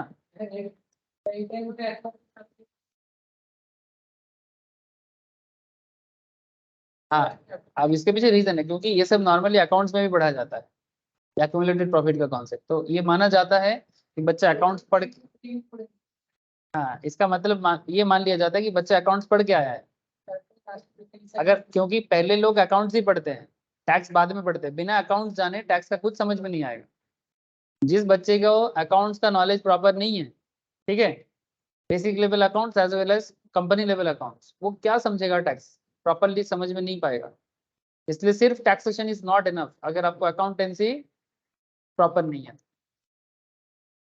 तो एक्यूमुलेटेड प्रॉफिट के बारे में तब से मैं बात कर रहा हूँ, तो यहाँ पर देखो डेफिनेशन दिया है कि accumulated profit in point A B D E, ठीक है, 4 पॉइंट में एक्यूमुलेटेड प्रॉफिट का बात किया था, अभी अभी जो सेक्शन पढ़े, all profits of the company up to the date of distribution of payment of dividend, ये सारा पेमेंट डिविडेंड डिस्ट्रीब्यूशन से पहले तक का जो इतना प्रॉफिट है कंपनी का, उसी को काउंट किया जाता है। accumulated profit in the point C include all profit of the company up to the date of liquidation, C में liquidation का पॉइंट था, इसलिए लिक्विडेशन डेट के पहले तक का प्रॉफिट को लिया गया है, whether capitalized or not, माने बिजनेस में उसको एज ए कैपिटल ट्रीट करे या ना करे, but where liquidation is consequent to the compulsory acquisition of by any government undertaking, मतलब जब लिक्विडेशन हो रहा है, लिक्विडेशन होने के बाद उसी कंपनी को कोई बड़ा सरकारी कंपनी टेक ओवर कर रहा है, ठीक है, और बाय ए कॉर्पोरेशन ओन्ड और controlled by the government. The accumulated profit do not include any profit of the company prior to 3 successive previous year immediately preceding the previous year in which such acquisition took simple, ठीक है। तो ये हो गया meaning of accumulated profit का हिसाब, ठीक है, ये थोड़ा सा एक बार गो थ्रू कर सकते हो आप लोग आराम से। अब चलो सर बहुत हुआ, अब हम लोग कुछ क्वेश्चन आंसर की तरफ पढ़ते हैं, ठीक है। अब कुछ क्वेश्चन आंसर की तरफ पढ़ते हैं। अच्छा एक बात, मैं आपको स्टार्टिंग में डिविडेंड डिविडेंड बता रहा था कि डिविडेंड क्या होता है, तो उसका देखो सेक्शन 8 में बेसिक बात कहा गया है कि what is dividend, dividend declared by company at its AGM, यही मैं बोल रहा था ना शुरू में, is deemed to be the income of the shareholder in the previous year in which it is so declared, है ना। मानो 2022-23 में रिलायंस ने अपना एजीएम में डिक्लेयर किया कि मैं 90% डिविडेंड दूंगा, तो 2022-23 का इनकम आपने किया, 23-24 में आप टैक्स भरोगे, सिंपल बात है। This is your previous year and 23-24 is your assessment year. Deem dividend के बारे में अभी पढ़ा क्या है, section 2 section 22 A B C D।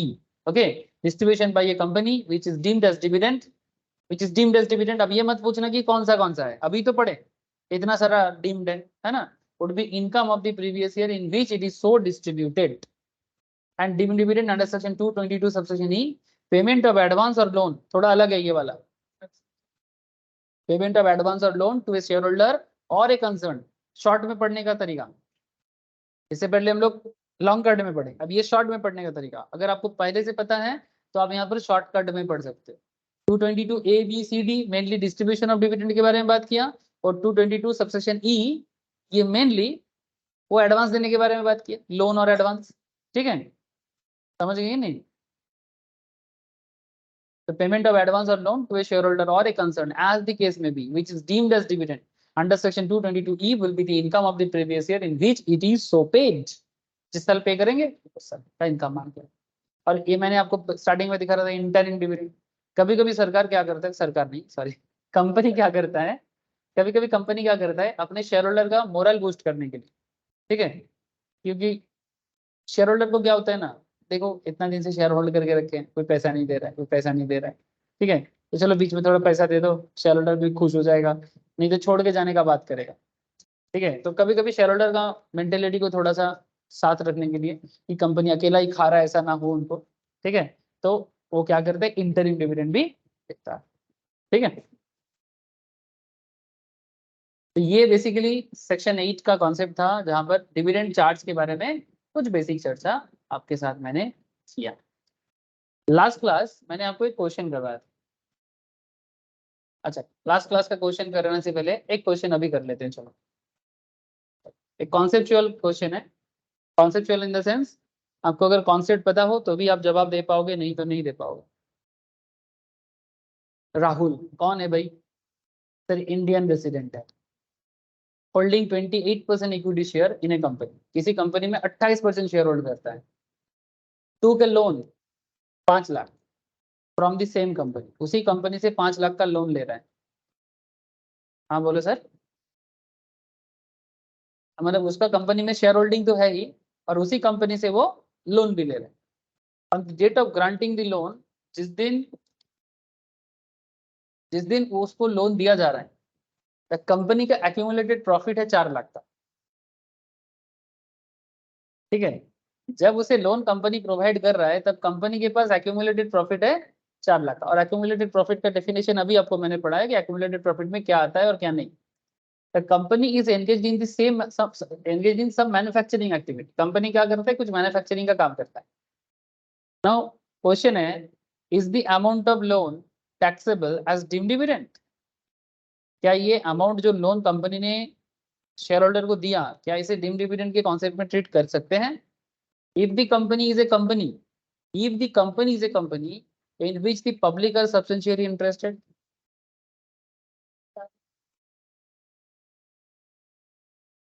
4 lakh तक होगा। हाँ, सेकेंड क्वेश्चन क्या है, what would be your answer if lending company is A private limited company?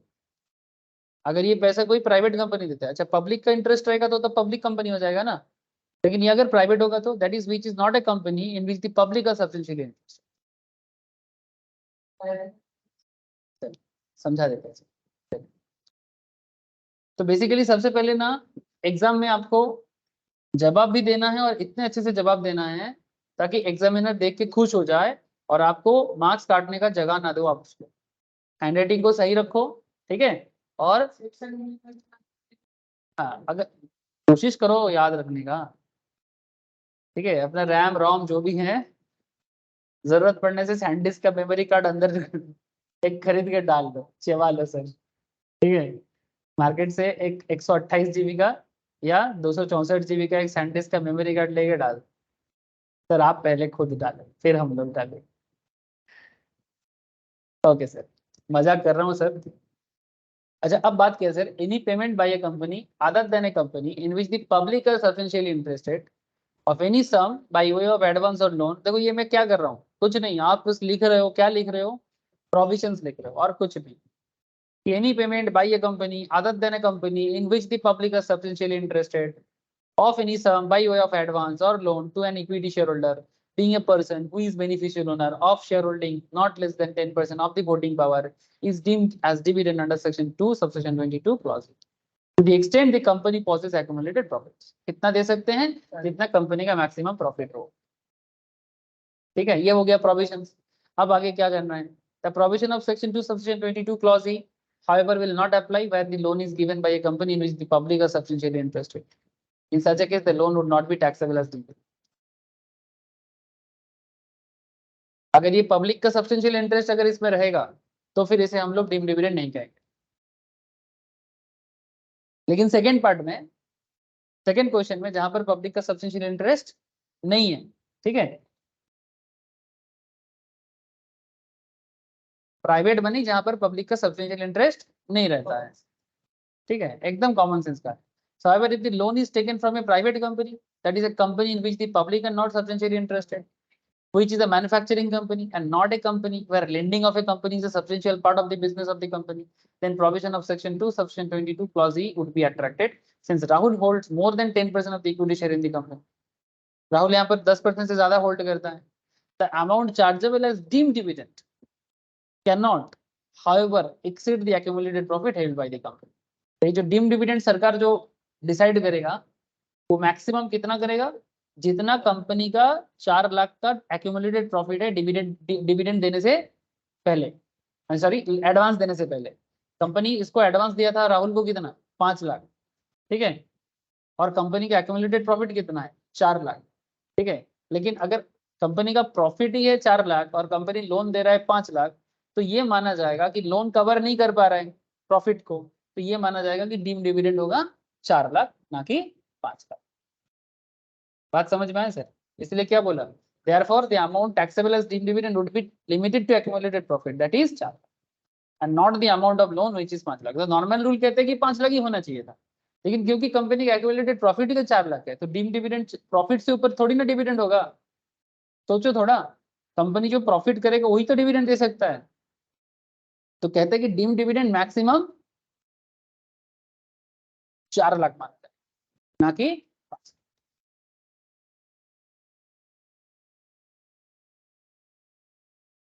ठीक है, ऑब्वियसली।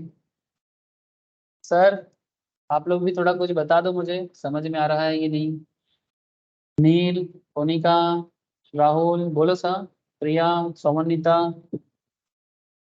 বোঝা যাচ্ছে কি যাচ্ছে না? हाँ सर, है सर। Okay sir. तो देखो सर कितना अंदर सवाल टफ था क्या, क्वेश्चन क्वेश्चन टफ था, लेकिन अगर बिना पढ़ के आओगे तो टफ ही लगेगा। ठीक है, जब तुम पढ़ोगे नहीं तो ये टफ हो जाएगा, लेकिन पढ़ोगे तो ये इजी लगेगा। प्रोविजन बेस्ड क्वेश्चन है सर। मैं आपके साथ बार बार कैजुअल इनकम, कैजुअल अब हो गया, डिविडेंड रिलेटेड बहुत बात किया, आगे और क्वेश्चंस होगा तो वहां पर और डील करेंगे। दूसरा सेक्शन में थोड़ा बात कर लेते हैं। बार बार कैजुअल कैजुअल कैजुअल कैजुअल चलता रहता है, तो थोड़ा सुन लो कैजुअल के बारे में क्या कहता है।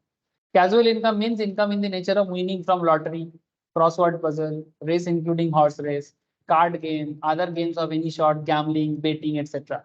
Such winning are chargeable to tax at a flat rate of 30%. जितना कमाओगे 30% सरकार को देना है। सेक्शन 1 115 बीबी बोल के आता है sir, and tax is deductible at source at the rate 30% on such income is in case it exceeds 10,000. 115 बीबी कहते हैं कि टीडीएस तो कटेगा, लेकिन अगर कम से कम 10,000 के ऊपर जाएगा तो काटेगा। 10,000 के नीचे के इनकम पे कोई टीडीएस नहीं है, ठीक है, 10,000 के ऊपर जाएगा हमारे के इनकम टैक्सेस होगा, इनकम टैक्स में होगा, समझे सर? 10,000 भी टैक्सेबल ही है, ऐसा नहीं कि 10,000 टैक्सेबल नहीं है, लेकिन वो आपके स्लैब में आ जाएगा। स्लैब माने आप जब टोटल इनकम का हिसाब करोगे ना, मानो कि आप इनकम फ्रॉम सैलरी करोगे, ठीक है, इनकम फ्रॉम पीजीबीपी करोगे, ठीक है, इनकम फ्रॉम हाउस प्रॉपर्टी करोगे, वैसा ही इनकम फ्रॉम अदर सोर्स करोगे, उसमें तुम 10,000 इनकम को शो करोगे और वो नॉर्मल स्लैब के ऊपर बेस करके टैक्सेबल होगा। बट अगर 10,000 के ऊपर जाएगा तो टीडीएस काट लेगा, और टीडीएस का एडजस्टमेंट बाद में फिर से कर सकते हो। टीडीएस का एडजस्टमेंट बाद में फिर से कर सकते हो, डिपेंड करता है कि ऑटोमेटिकली शो हो जाएगा, ऑटोमेटिकली शो हो जाएगा। तो ये हो गया कैजुअल इनकम। इसके बारे में कौन सा सेक्शन है सर? 56 सबसेक्शन 2 क्लॉज 1, ठीक है। अच्छा, consideration received in excess of fair market value of share issued by a closely held company to be treated as income of such company where shares are issued at a premium। Sir ये थोड़ा सा different है, आपको easily लगेगा, tough नहीं है, सुन लो। 56 subsection 2 clause 7 में अब देखो क्या होता है ना, कभी कभी शेयर का दाम मार्केट में ज्यादा है, बट कंपनी या तो ज्यादा दाम पे बेच रहा है या तो कम दाम में बेच रहा है, ठीक है। तो ज्यादा दाम पे बेचना और कम दाम में बेचना, ऐसे सिचुएशंस में फेयर मार्केट वैल्यू के मतलब क्या, जो रिजनेबल प्राइस होना चाहिए। तो अगर कंपनी कभी भी इससे ज्यादा दाम पे बेचता है शेयर होल्डर को, या फिर कम दाम में बेचता है, तो उसका क्या ट्रीटमेंट करें, ठीक है। तो वही बोलते हैं sir, consideration received in excess of fair market value of share issued by a closely held company to be treated as income of such company where shares are issued at a premium. Basically जहां पर बात premium का हो, premium माने share premium में हो रहा है लेकिन फेयर मार्केट वैल्यू उससे ज्यादा है या फिर कम है, तब आप इसका क्या ट्रीटमेंट करें, ठीक है। तो इसके बारे में ठीक है, चलो मैं कुछ एग्जांपल कराता हूँ।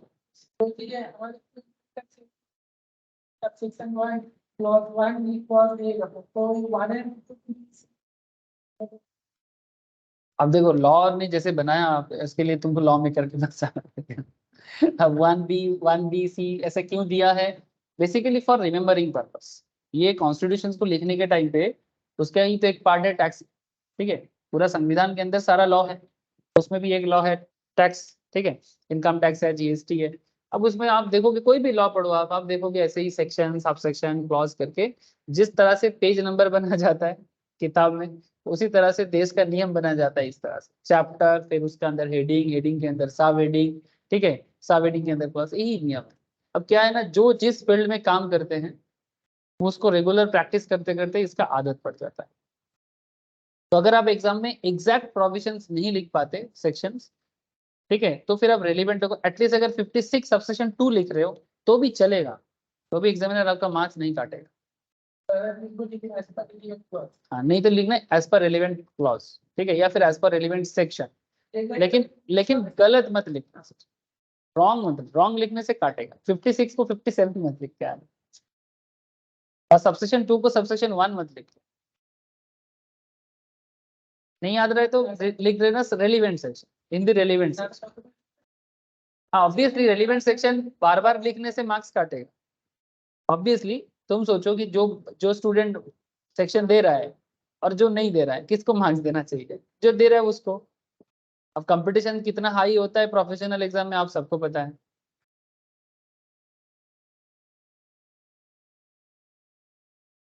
जैसे सेक्शन 56 सबसेक्शन 2 क्लॉज 7B, यहाँ पर देखो आपको किस तरह से शेयर का हिसाब करते हैं। तो कहते हैं कि सर नंबर ऑफ शेयर्स मानो 10,000, फेस वैल्यू ऑफ शेयर है 100, फेयर मार्केट वैल्यू है 120, शेयर इशू किया है 130 पे। समझ रहे सर?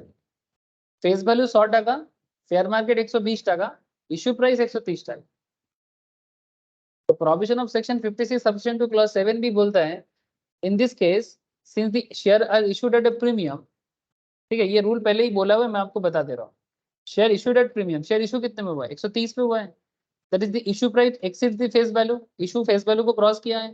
तो excess of the issue price of the share over the fair market value, यानी इशू प्राइस 130 का है और फेयर मार्केट वैल्यू 120 का है, तो आपका टैक्सेबल इनकम क्या माना जाएगा?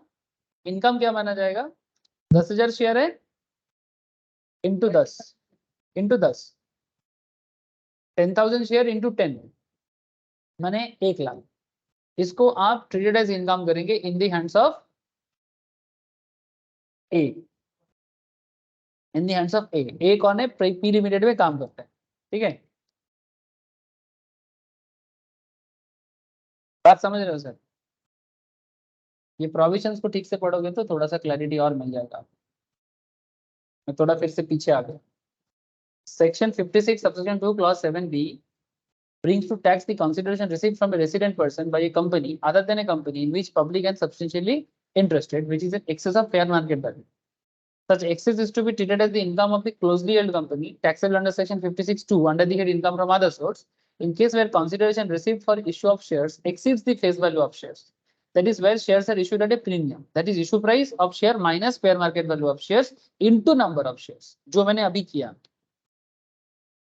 और पॉइंट 3 कहते हैं fair market value of shares shall be the higher of the value may be higher of the value ये वाला determine in according with the prescribed method and point B substantiated by the company to the satisfaction of the assessing officer.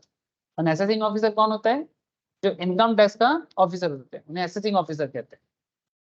ठीक है, अगर उनको जो ठीक लगे या तो प्रिस्क्राइब मेथड जो इनकम टैक्स ने बोला वो या फिर असेसिंग ऑफिसर जिसको ठीक लगेगा based on the value of fixed assets on the date of issue of shares. क्योंकि इनकम टैक्स ऑफिसर्स को भी तो पता है क्या वैल्यूएशन करना है, उन्हें भी अलग से पढ़ा जाता है सर. ठीक है, तो अपने एंगल से भी वैल्यूएशन करना चाहते हैं. तो for the purpose of computation of fair market value the value of asset would be include intangible assets, goodwill, know how, patent, copyright, trademark, licence, franchise सब आता है और एनी अदर बिजनेस और कमर्शियल राइट ऑफ सिमिलर सब तरह का system यहाँ पर काउंट नहीं अरे इंक्लूड बोल रहे हैं ना, टेंजिबल तो है ही. The value of asset would include the value of intangible assets. Tangible तो है ही बट साथ में इंटेंजिबल्स भी आएगा. जैसे शेयर्स, ठीक है, वो तो टेंजिबल ही है. शेयर्स क्या है? इंटेंजिबल्स.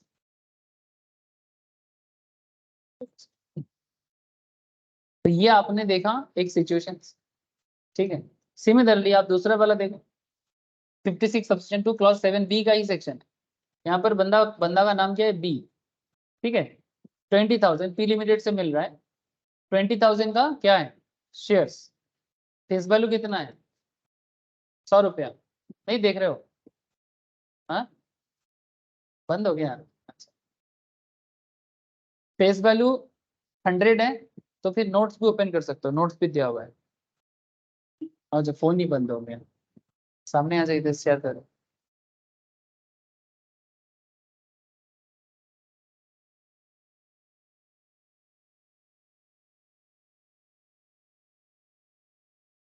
इसमें लगा दे, सब कुछ दिखेगा. बॉटल पे लगा दे, दोनों को दिखेगा. तो 20,000 हो गया आपका शेयर्स. फेस वैल्यू है 100, मार्केट प्राइस है सॉरी फेयर मार्केट वैल्यू है 120 और इशू प्राइस है एफएमबी है 120 और इशू प्राइस है 110. ठीक है, the provision of 56 subsection 2 clause 7 भी क्या कहता है? The attracted since the shares are issued at a premium. Share issue किया कितने में किया? इशू प्राइस 100 का चीज 110 में हुआ. फेस वैल्यू 100 है, इशू प्राइस 110 है, तो प्रीमियम हुआ ना सर. तो shares are issued at a premium. However, no sum shall be chargeable to tax in the hands of B under the said section as the shares are issued at price less than fair market value. भले ही premium में हुआ हो but fair market value से तो कम है, तो फिर ये वाला एक्स्ट्रा इनकम में चार्ज नहीं. ठीक है, बात समझ में आ रहा है ना? पहले वाला केस में क्या हुआ था? इशू प्राइस से भी ज्यादा था, तो फिर जितना एक्स्ट्रा था वो ए के हाथ में टैक्सेबल हो जाता. 30,000 शेयर्स, फेस वैल्यू है 100, फेयर मार्केट वैल्यू है 90 और इशू प्राइस है 98. तो ये भी अट्रैक्ट नहीं होगा since share are issued at discount. Share issue क्या किस में किया? 100 का चीज 98 में डिस्काउंट में हुआ, तो the issue price is greater than fair market value. Issue price तो फेयर मार्केट वैल्यू से भी ज्यादा है, तो फिर इसमें किस तरह का गेन है? कोई गेन नहीं है ना. डिस्काउंट फेस वैल्यू से अगर ज्यादा दाम है, फेस वैल्यू 100 है ना, फेस वैल्यू को क्या बोलेंगे? Par value. फेस वैल्यू माने पार वैल्यू. फेस वैल्यू से अगर कोई कम है जैसे 98 तो डिस्काउंट हो गया ना. 100 का चीज 98 में दे रहे हो, डिस्काउंट हो गया. 100 का चीज अगर तो 110 में देते, 120 में देते तो प्रीमियम हो जाएगा. इस केस में क्या हुआ? डिस्काउंट में हुआ. अच्छा, discount price fair market value से ज्यादा है कि कम है? देख ठीक से, ज्यादा है, 90 से ज्यादा है. Issue price fair market value से ज्यादा है, तो फिर इसमें भी कोई गेन नहीं होगा. इसमें देखो फेयर 40,000 शेयर्स, 100 फेस वैल्यू है, 90 फेयर मार्केट वैल्यू है और 110 में इशू है, तो प्रीमियम में इशू है, तो ये अट्रैक्ट होगा. In the sense the shares are issued at a premium and the excess of issue price of the shares over the fair market value would be treated as income. तो 110 minus 20, ठीक है. The excess of the issue price of the share over the fair market value माने 110 minus 90, 110 minus 90 और जितना number of shares है तो आपका income में काउंट हो जाएगा. समझ में आ रहा है सर? हाँ, तो इसी तरह से पढ़ते रहना है सर, तो फिर एक एक सेक्शंस भी पता लग जाएगा. जैसे यहाँ पर दिया है हिसाब देख लो, 40,000 शेयर्स 20 करके 8 lakh. Taxable under section 56 subsection 2 clause 7 shall be treated as income in the hands of D. Share किसका है? प्रीलिमिनरी. ठीक है, बाकी लोग भी थोड़ा मुझे बताओ सर, समझ में आ रहा है कि नहीं? Yes sir. कोनिका, नील बोलो सर. राहुल বোঝা যাচ্ছে কি যাচ্ছে না? हाँ सर, थोड़ा जोर से बोलो. नहीं समझ में आया क्या? Yes sir. Yes sir. না স্যার ঠিক আছে ठीक है सर. अच्छा, और भी इंटरेस्टिंग चीज आने वाला है सर. देखो इसमें और भी दो चार इंटरेस्टिंग चीजें हैं. जैसे कि एक पॉइंट बोला है सर 56 सबसेक्शन 2 क्लॉज 8, ठीक है. इंटरेस्ट रिसीव्ड ऑन कॉम्पेंसेशन और enhanced compensation deemed to be income in the year of receipt and taxable under the head income from other source. ये मैंने फॉर्मेट में लिखा था. कभी कभी कॉम्पेंसेशन नॉर्मली किस चीज का मिलता है? किसी भी चीज का हो सकता है. मैं एक एग्जांपल दे सकता हूँ आपको. जैसे मानो कॉम्पेंसेट को किसी को कब करते हैं? जब किसी का कुछ लॉस होता है. जब कोई कुछ चीज लॉस करता है तभी ना उसके बदले उसको कॉम्पेंसेट किया जाता है. जैसे मानो हाँ, जैसे इंश्योरेंस कंपनी तो करता ही है कॉम्पेंसेशन. जैसे एक मैं दूसरा एग्जांपल देता हूँ. जैसे मानो आपका एक लैंड है, सरकार कहता है कि आपके लैंड पे रेल लाइन जाएगा, ठीक है. तो आपको आपका जहां पर जमीन है वहां से हटा के आपको दूसरी जगह में जमीन देगा, या फिर उसके बदले आपको इतना पैसा देगा ताकि आप सरवाइव कर लो, है ना, क्योंकि वो आपका एसेट है. तो मानो लैंड का वैल्यू, फेयर मार्केट वैल्यू से फॉर एग्जांपल 10 लाख का है. सरकार आपको 7 लाख देता है या 8 लाख देता है, ठीक है. जब आपको 7-8 लाख दिया तब आपने कुछ नहीं बोला, पर आपको बाद में लगा कि नहीं ये तो मुझे कम मिला है. जहाँ 10 मिलना चाहिए था वो 7-8 लाख मिला है. आप कोर्ट में केस करते हो, तब गवर्नमेंट वर्सेस, हाँ ऑब्वियसली. अब जब सरकार बाद में ये केस बनेगा, जब कोर्ट से डिक्लेरेशन आएगा कि हाँ गवर्नमेंट यहाँ पर रॉन्ग है, पब्लिक सही है, तब 2 लाख एक्सपेंड कर गया ना, एनहांस हो गया, तब उसे क्या करेंगे? एनहांस कॉम्पेंसेशन बोलेंगे. या फिर उस कॉम्पेंसेशन के ऊपर आपको इंटरेस्ट मिलेगा. जितना देरी होगा सरकार बोलेगा कि एक तो देरी किया, 2 साल में वो पैसा अगर बैंक में रखता तो उसको इंटरेस्ट मिलता, उसके साथ दिया जाएगा, ठीक है. तो इसी को कहते हैं सर, ये जो इंटरेस्ट रिसीव करोगे. अच्छा ये हाँ नहीं, नॉर्मल कॉम्पेंसेशन में क्यों इंटरेस्ट है? एनहांस्ड कॉम्पेंसेशन में इंटरेस्ट है माने अगर देरी करके मिलता है तो, अगर कॉम्पेंसेशन देरी करके मिलता है तो इसलिए बोला कि इंटरेस्ट रिसीव्ड ऑन कॉम्पेंसेशन, या तो कॉम्पेंसेशन विद इंटरेस्ट दिया जा रहा है. तो इंटरेस्ट कब देना पड़ता है? जब ड्यू डेट निकल जाता है या टाइम निकल जाता है ना, तभी आपको इंटरेस्ट देंगे. 1 महीने बाद देगा तो 1 महीने का इंटरेस्ट देना पड़ेगा, है ना. टाइम जब भी कवर हो जाएगा आपको देना पड़ता है ना सर. बैंक का भी नॉर्मल ईएमआई फेल हो जाता है तो नेक्स्ट 1 मंथ बाद देने जाओगे तो बैंक आपसे पेनल्टी नहीं लेता, वही वाला सिस्टम है. तो इंटरेस्ट रिसीव्ड ऑन कॉम्पेंसेशन और enhanced compensation deemed to be the income in the year of receive. जिस साल पाओगे, जिसके हाथ में आएगा, शेयर होल्डर के हाथ में, मैंने कॉम्पेंसेशन जो रिसीव करेगा उसके हाथ में, या अदर सोर्स में टैक्सेबल होगा. इसके लिए सेक्शन, मेन सेक्शन है 56 सबसेक्शन 2 क्लॉज 8. और साथ में एज पर, अच्छा इसमें हम लोग ना पीजीबीपी में भी ये चीज पढ़े थे. As per section 145 subsection 1 income chargeable under the head PGBP or income from other source shall be computed in accordance with either cash or mercantile system of accounting regularly employed by the SSC. माने normally जो accounting method है उस method के हिसाब से ये हिसाब हो जाएगा, या तो कैश बेसिस में या तो मार्केंटाइल बेसिस। हाँ वो पीजीबीपी का सेक्शन है ना अकाउंटिंग का।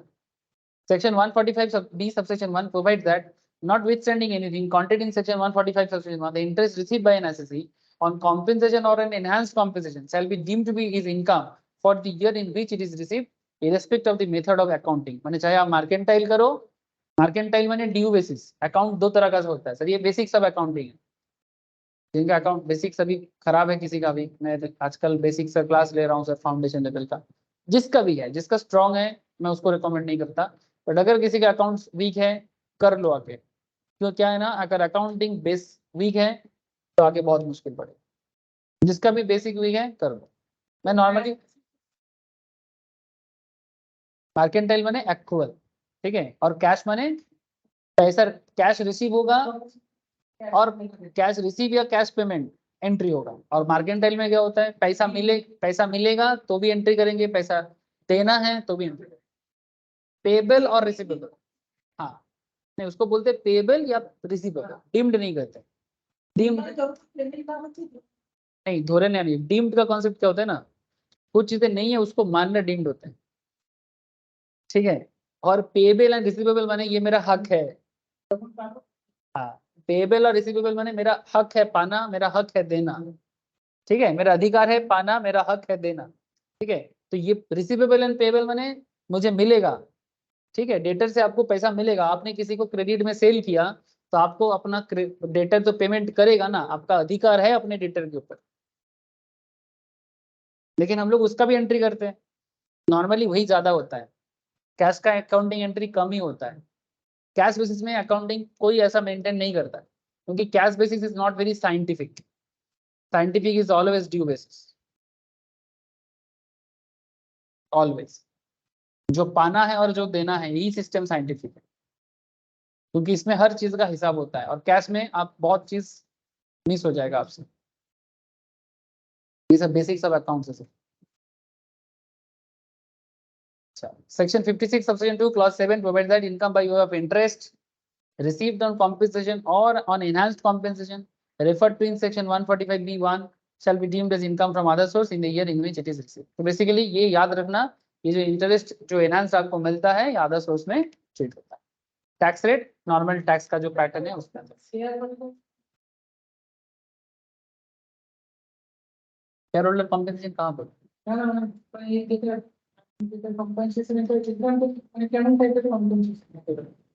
जेरकम बोलना गवर्नमेंट कॉम्पेंसेशन, हाँ किसी भी तरह का कॉम्पेंसेशन बहुत सारे का हो सकता है। जैसे मानो सरकार की तरफ से किसी का बिजनेस खराब हो गया है, बहुत सारा सिचुएशन हो सकता है, भूकंप हुआ है, अर्थक्वेक हुआ है, ठीक है, किसी भी काइंड ऑफ हो सकता है। तो नॉर्मली वो सब सरकार छूट दे देता है। वो सब जो गवर्नमेंट की तरफ से कॉम्पेंसेशन मिलता है ना, उसमें सरकार कोई टैक्स नहीं लगाता, उसमें भी अलग से नोटिफिकेशन निकाल देता है कि भाई ये इनकम पे कोई आपसे टैक्स नहीं ले सकता। लेकिन compensation, any kind of compensation क्यों मिला है, मानो आपका एम्प्लॉयर आपको कॉम्पेंसेट किया है फॉर एनी रीजन। सपोज आपको आपका एम्प्लॉयर दिलदार है, ठीक है, अपने एम्प्लॉय का ख्याल रखता है, किसी कारण से मानो आपका कुछ खराब हुआ सिचुएशन, आपको कॉम्पेंसेट कर रहा है, ये रख लो। पैसा कहाँ से आया, सिंपल बात। तो अदर सोर्स इनकम को तो कम से कम ट्रीट करना हो, सैलरी तो था नहीं वो। तो there may be varieties kind of compensation. Compensate normally जिसका कुछ लॉस होता है उसी को नॉर्मली मिलता है। समझ में आ रहा है सर? एडवांस फॉरफिटेड, अच्छा ये वाला मैंने कैपिटल गेन में पढ़ाया था। किसी का एडवांस आपने फॉरफिट कर लिया, सेक्शन 56 वेरी इंपॉर्टेंट पॉइंट, क्योंकि ये इसका ट्रीटमेंट कैपिटल गेन में भी होता है और इसका ट्रीटमेंट अदर सोर्स में भी होता है। क्या होता है सर, आपने किसी का एडवांस फॉरफिट कर लिया का मतलब क्या है, माने मानो आप जमीन का काम करते हो, माने जमीन का काम करते हो, या फिर मानो सिंपल बात है ना भी कर सकते हो। सपोज आपके पास एक लैंड है, जमीन है, अब ये जमीन मानो मैं गया कि ऋषभ का जमीन है मैं लेना चाहता हूँ, बहुत अच्छा, ऋषभ भी तो बैठा हुआ है कि कब कस्टमर आएगा, क्योंकि लैंड का काम इतना इजीली नहीं होता है, ठीक है, इतना जल्दी थोड़ी ना हो जाता है। आपके पास जमीन है, दिखाओ प्लीज बेच के, कितना जल्दी बेच देते हो। इतना या तो कोई खरीदने जाएगा सस्ता चाहेगा, आपको मनपसंद दाम नहीं मिलेगा तो बोलोगे नहीं नहीं इससे ज्यादा होगा, मैं और किसी को बेचूंगा। सपोज ऋषभ ने मेरे को बोला, ऋषभ मेरे को बोला कि सर मैं तो लैंड कम से कम 50 लाख के नीचे तो बेचूंगा नहीं, ठीक है। तो फिर ठीक है, तो फिर मैं जाके बोला जमीन तो मेरे को बड़ा पसंद है, और मैं ऋषभ को मानो 50,000 या 1 लाख एडवांस करके आया। ये ठीक है, ये एडवांस नहीं है, दिस इज लाइक अ, हाँ एडवांस ठीक है। 50,000 एक मैंने जमा करके आया, ठीक है। मैंने क्या बोलेंगे, क्या क्या बोला, रोका टाइप, टोका, हाँ टोकन टाइप, हाँ ये भी बोल सकते हैं, ठीक है।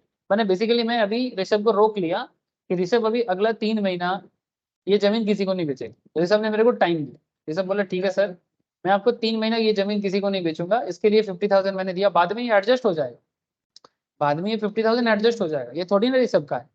लेकिन इसमें एक कॉन्सेप्ट रहता है कि ये नॉन रिफंडेबल होता है। अगर बाई चांस 3 महीने के अंदर मैं जाके जमीन को नहीं ले पाया तो ऋषभ किसी और को बेच सकता है, और ये 50,000 तब ऋषभ का क्या होगा,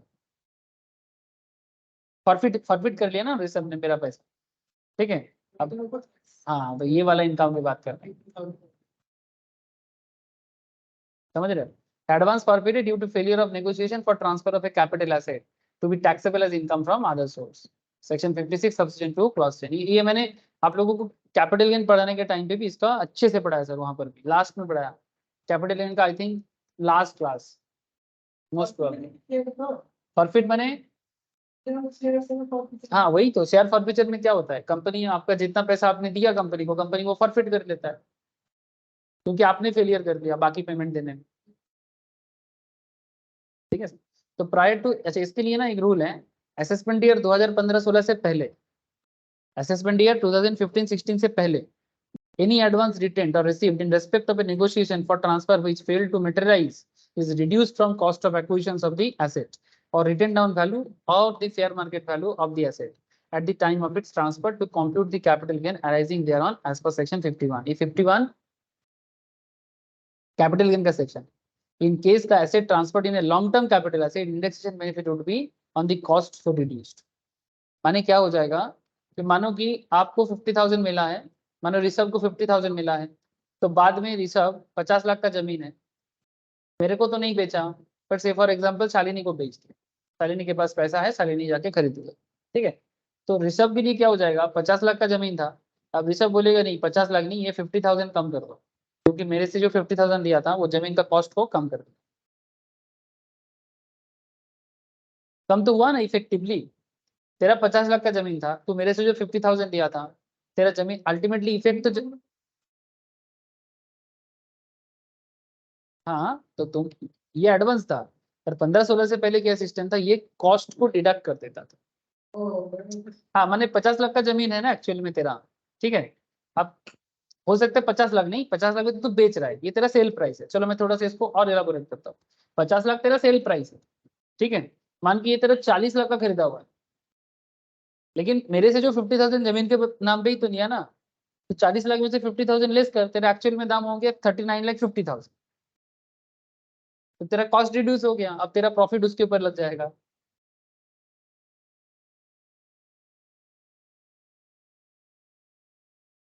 क्या कहते हो तो, ठीक है वही वाला सिस्टम बता रहा है, ठीक है। ठीक है, तो prior to assessment year 15-16, any advance retained or received in respect of negotiation for transfer which failed to materialise in reduced from the cost of acquisitions of the asset or written down value on the or the fair market value of the asset at the time of its transfer to compute the capital gain arising thereon as per section. In case the asset transferred is a long term capital asset, indexation also benefit, indexation benefit भी मिलता है आपको, जो आपको capital gain में सिखाया गया है, ठीक है। विथ इफेक्ट फ्रॉम 15-16, 15-16 से क्या हुआ, section 56 subsection 2 clause 9 provides for the taxability of any sum of money received as an advance or otherwise in the course of negotiation for transfer of a capital asset. Such sum shall be chargeable to income tax under the head income from other source if such sum is forfeited and negotiation do not result in transfer of such capital.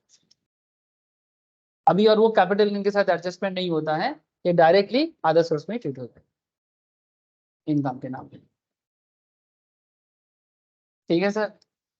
और एक बात याद रखना sir, in order to avoid double taxation, ठीक है, अगर आपको double taxation माने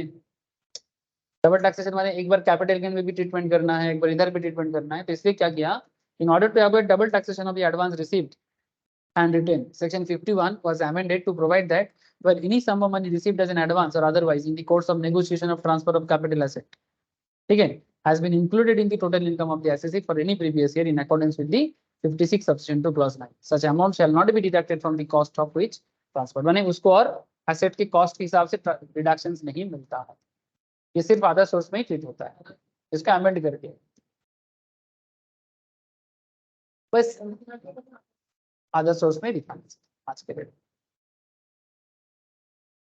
फिर आ जाता है सर एनी सम ऑफ, हाँ बोलो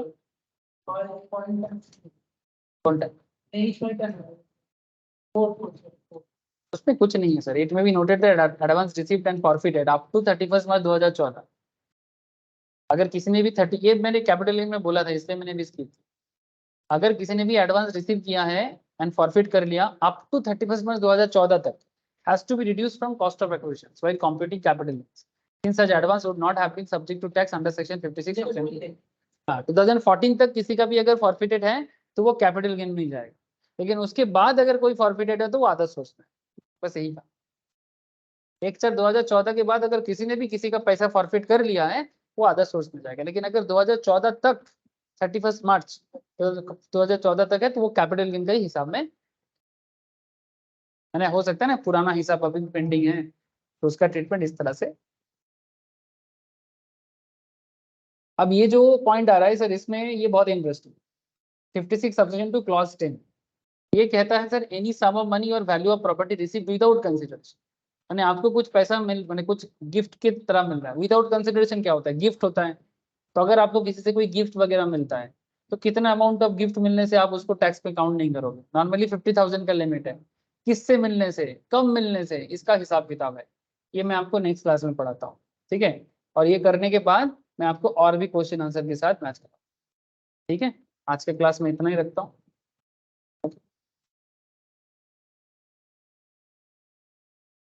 बोलो सर समझ में आ गया आप लोगों को?